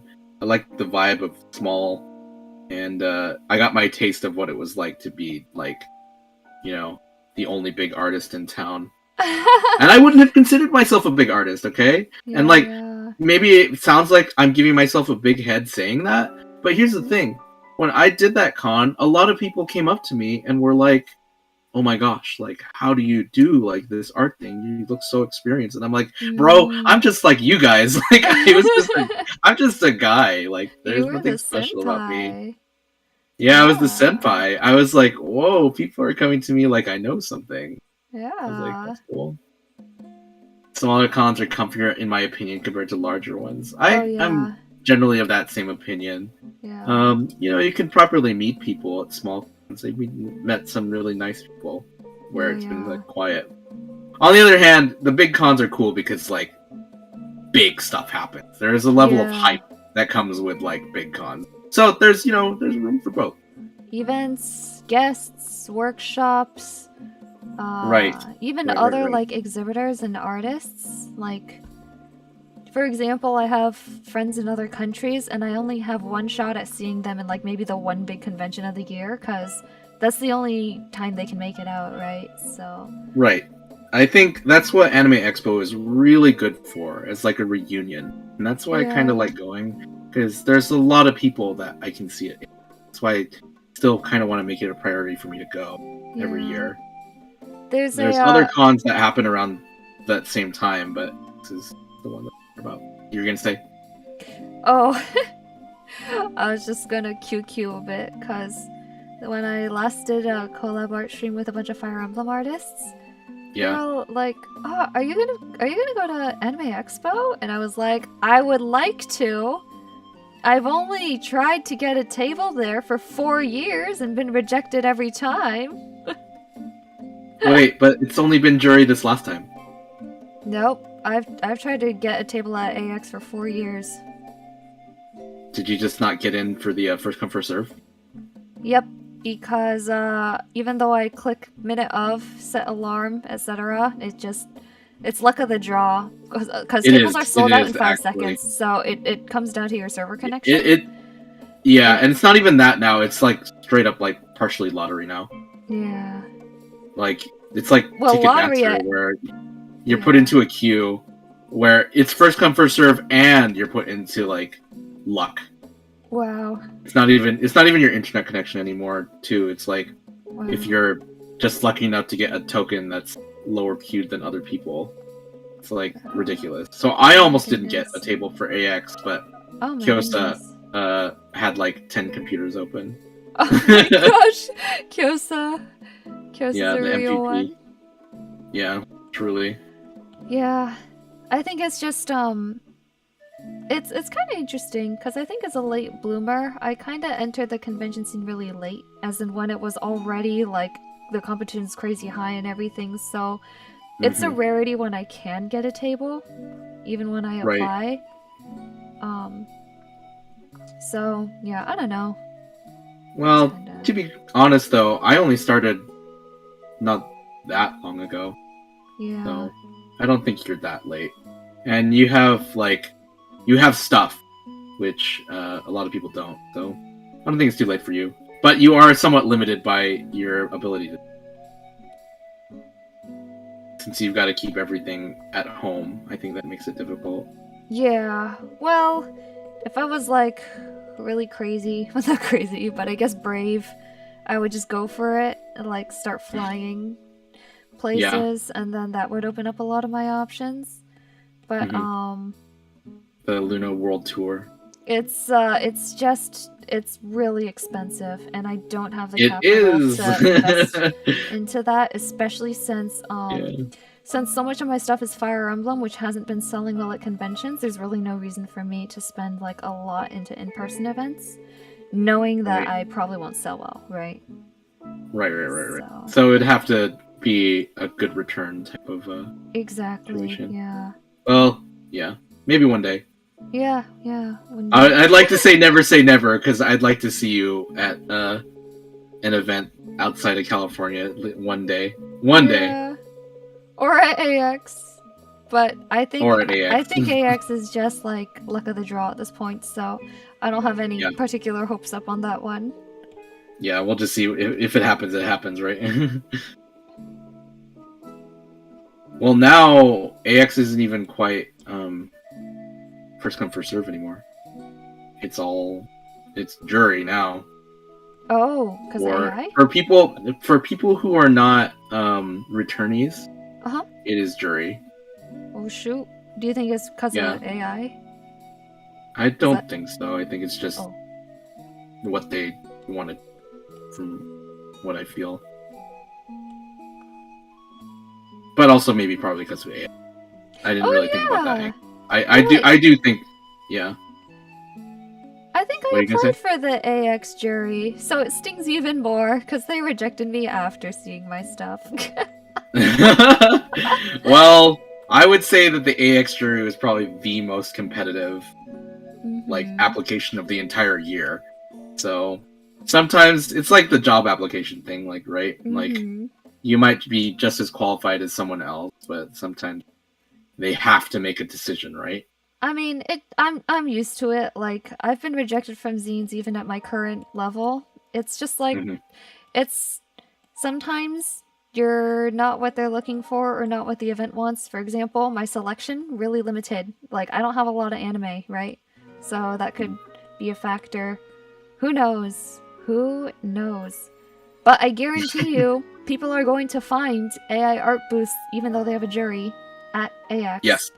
That happened at a couple of cons this last week. I mean, it was all over social media. Yeah. I mean, to their credit, they take it down when they find out, but it's just they did. It's just hard. Yeah. To catch and obnoxious to like see and deal with, and I know to a lot of people it was significantly demoralizing and upsetting. I mean, because it is, but of course. I'm not gonna let it get me down. Oh, I think it's more encouraging that they immediately took action, because I always always expected that I like. Yeah. And I did talk to there was a con that I was at, and it wasn't AI art, but it was stolen art or unauthorized C type stuff. I see. And they were pretty on top of taking that down, and we talked to one of the staff, and he was like, you know, it's really important to us that we like maintain positive relationship with our artists. Yeah, that means a lot. You know, like make sure that they're all taken care of, and like, you know, everyone's happy and things are done in fairness. They're like, it upsets us too. That's of course. You know, to see this kind of goofy thing happen. So it's like, okay, that's very encouraging that some of the staff tends to be proactive. Some other staff, you know, will be weird and, you know, not. But at least this weekend they were really good. Yeah. Or that weekend. I think people are always going to try to abuse and gain the system, right? So it means a lot actually that they enforce. People are for lack of a better term, I guess the authorities are usually on the side of the artists. That's actually very meaningful. Yeah. I thought that was see. So, and okay, here's the thing. As like Doom as like AI is on a macro level, I think individual people, like, you look at the posts of any of these AI things and people are like ragging on them, dude. I think normal people like hate AI. you know? So that's gotta mean something. I want to have that opinion, but I'm also like, but also 300k likes says a story as well, you know? It does. So It does. I think when people know, they usually don't like it, but you know, that's not an insignificant number. That isn't. And so it's easier than ever to do thievery and get away with it and make a lot. Yeah. But I don't know. Reputation also goes a long way. Yeah. In the end, you can just do what you can do. So.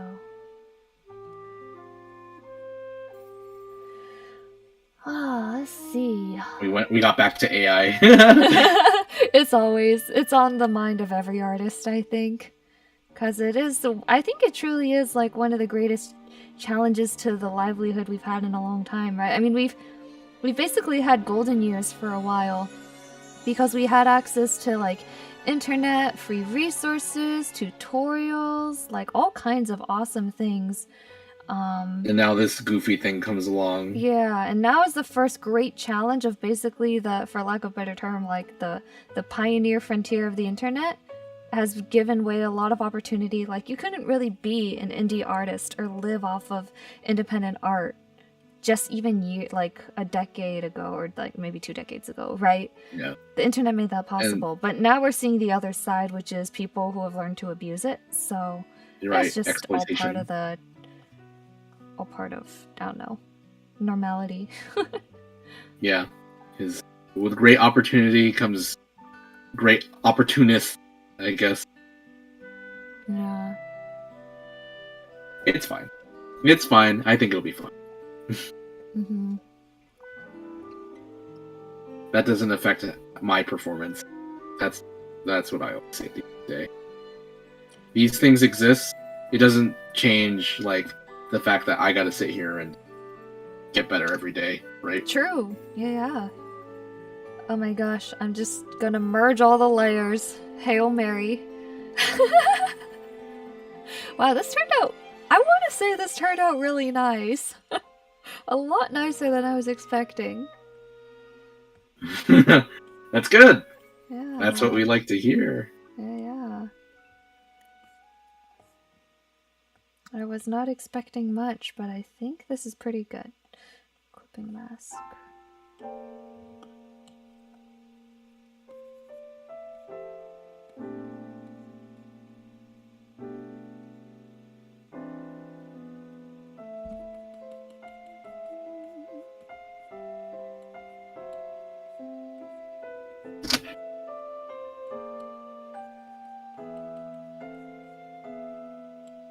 I got all the way through my playlist.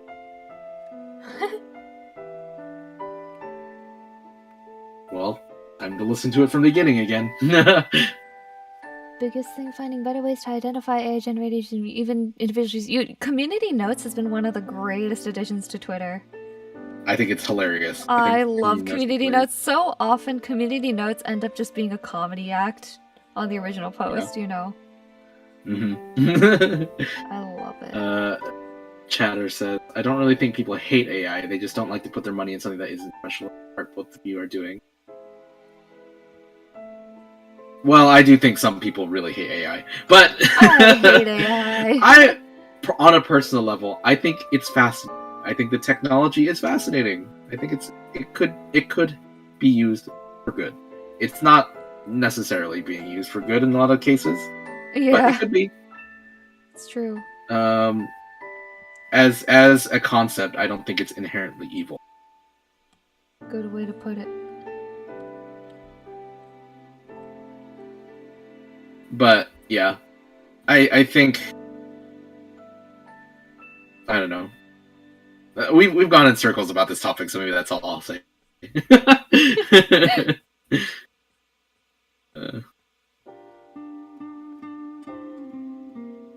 I do.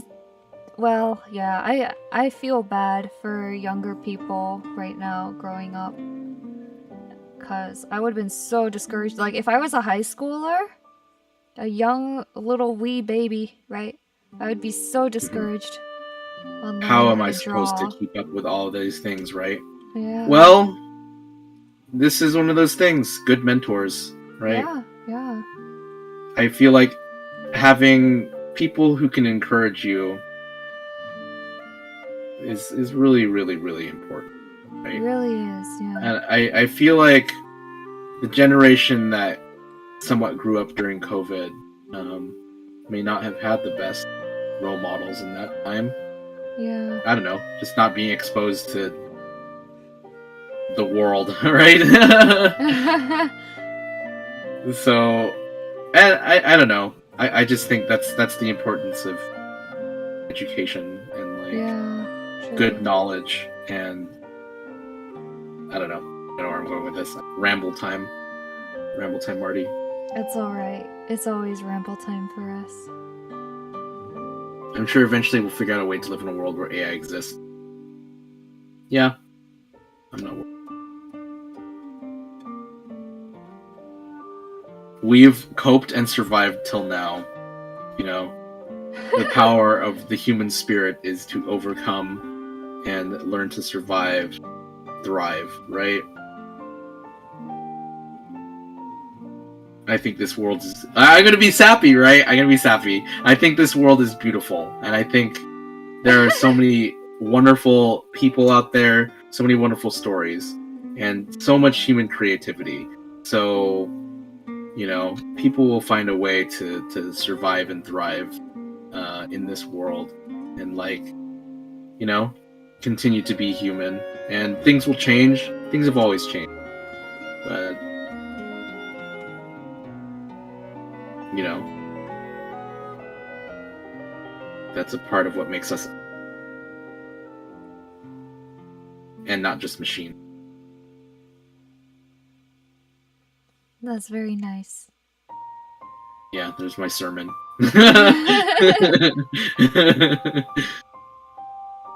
It is nice to hear. I have a tendency towards pessimism, so I always appreciate your optimism.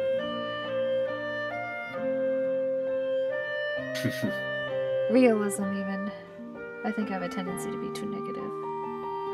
I have had a conversation with another friend about literally this exact same topic.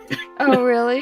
And she was like, we were talking about it. I was like, yeah, I'm an optimist about all this, and she's like, I'm a realist, and I was like, oh, what's that supposed to mean? I didn't really take anything from it. Like it's like fine, but that was like, oh, my naivete. No, it's a good thing. It is necessary. I don't know. That's one of the things that I love about my travels. You know, It's like, yes, it's fun to go and see places, but to me, it's meaningful even more so to see people, you know, and see their stories. I just love talking to people about the lives that they live, and especially the things that they love, you know. And I think that's what I love the most about going to conventions, is that you see people in their most joyful. You know, and I love to talk to them about, you know, their lives and things that give them joy. I don't know, it's nice.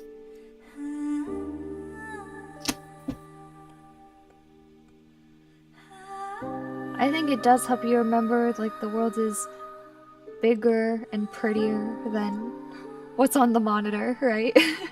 Yes, absolutely. Absolutely. Oh my Touching gosh. grass. Touching grass? I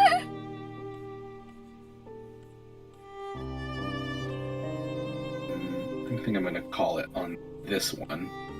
Same. Gotta move on. I'm actually so happy, dude. I thought this was gonna turn out like crap, and it ended up really nice, so... That's good! I'm glad to hear it. Yeah, because what my soul needed was some... I don't know, food. I don't know. Some Pelagaya Sergeyevna. Pelagaya Sergeyevna. What a name. Yeah. I think she's named after someone, actually.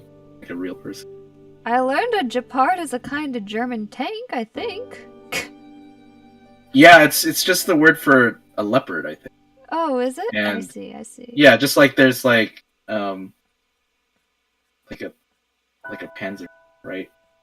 Oh, yeah, I see. So there's just a German word for a type of cat. So there's like, Gepard leopards. There's servals, Gepard. which are just they're just serval cats, right? Serval cats. I see, And then I there's see. lynx, their sister, right? They're all named after cats. All of them are cats. Thought Jeppy was Russian, like all of Belobog. Is Belobog... I mean, Belobog is... The names of It's like Belobog are not really Russian. it's like vaguely Eastern European, generally. Yeah. That's like European. that's what like the world of Eurilla 6 is all about. I think Eurilla straight up is like I don't remember. I think it's like the name of a god in Slavic mythology.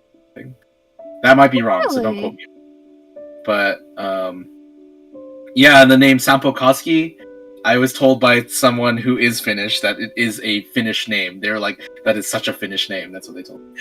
Oh, that's funny.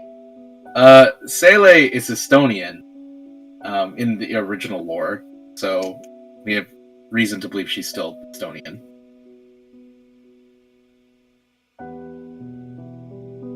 I think I'm just gonna leave it like this. Maybe.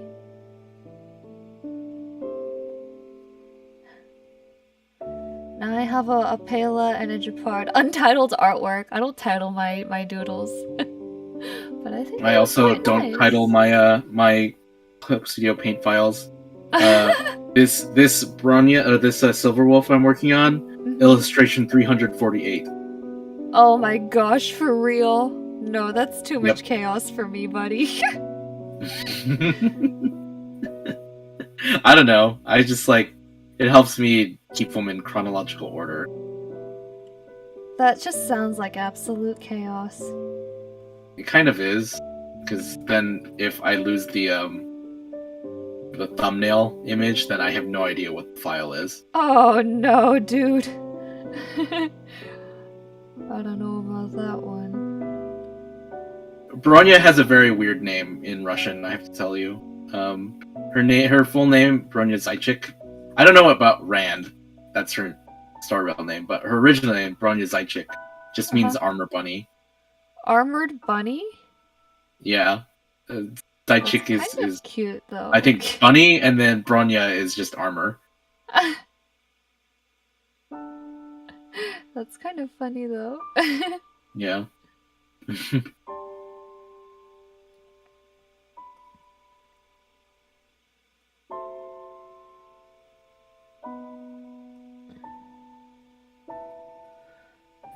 Okay.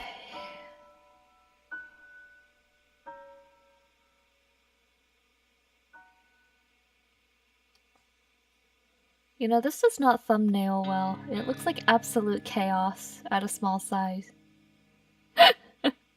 Oh well.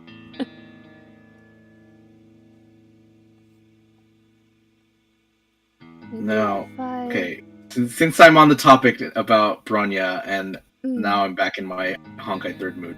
Alright. Let me tell you about Bronya for a second. So, Silverwolf is a Bronya. That's probably well known. But her name, Silverwolf, is actually one of the nicknames the original Bronya had.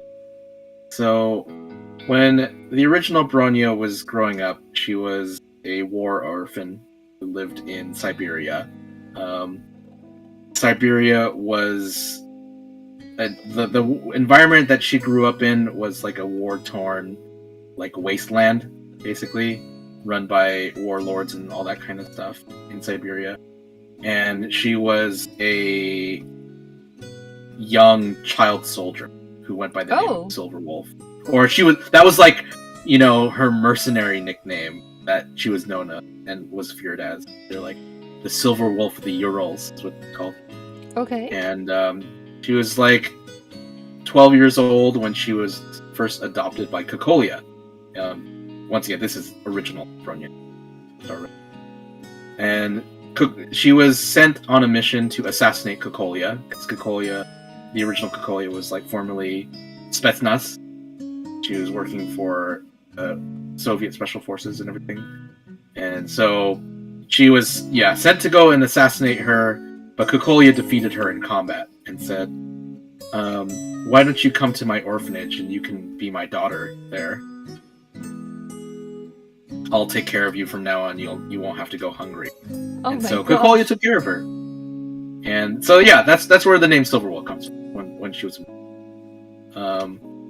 I guess since now I'm here and talk about the topic, the original Kokolia ran an orphanage for these war orphans in Siberia, where Bronya met her friend and love interest, Sele. Sele was just another kid who was there, and they hit it off really well, and spent 2 years together in the orphanage before terrible things happened to them. Rip. Yeah. Kokolia still had like contacts in like the dark underworld of I don't know. Yeah, just like she had contacts that wanted her to do some evil thing. And as part of that, she let her the kids in the orphanage undergo human experimentation. Oh gosh. Yeah, not good. Not good. Yeah. Sele was, part of that experimentation, and as such, she fell into the Sea of Quanta. And disappeared, and Bronya wanted to go after her to rescue her from the Sea of Quanta. And in the process of doing so, she lost her like higher brain functions, or like her ability to like process emotions. Oh. And like, because she like in the process of the testing and stuff, she got like corrupted by Honkai energy. You could say she got radiation poisoning. I'll put it that way. Okay. She got radiation poisoning, and it like in order to save her life, they had to do that. She lost the use of her legs. Oh my gosh. And so this is she metal. became pretty metal. And and then she kind of was just like a robot girl, and that's the way that we first met her. They introduced her as a character in Honkai 2. And then she meets the main characters, and they like free her from control of Kokolia, because Kokolia is kind of corrupt at this time, and they're able to liberate Bronya from being controlled by Kokolia. They're like, "Hey, yo, Bronya, like, I don't think your mom's all right." And Bronya's like, "Oh, this is what emotions are." So Kokolia is corrupt in every universe? Basically. There is at least one world where Kokolia turned out all right, but generally, she was the first true villain that Hoyoverse made. I have to tell you. Oh, sheesh. In the very original Honkai 2, she was the big bad. Wow. And she caused the end of the world in that world too. It's just her natural talent, I guess. Yep, it sure is.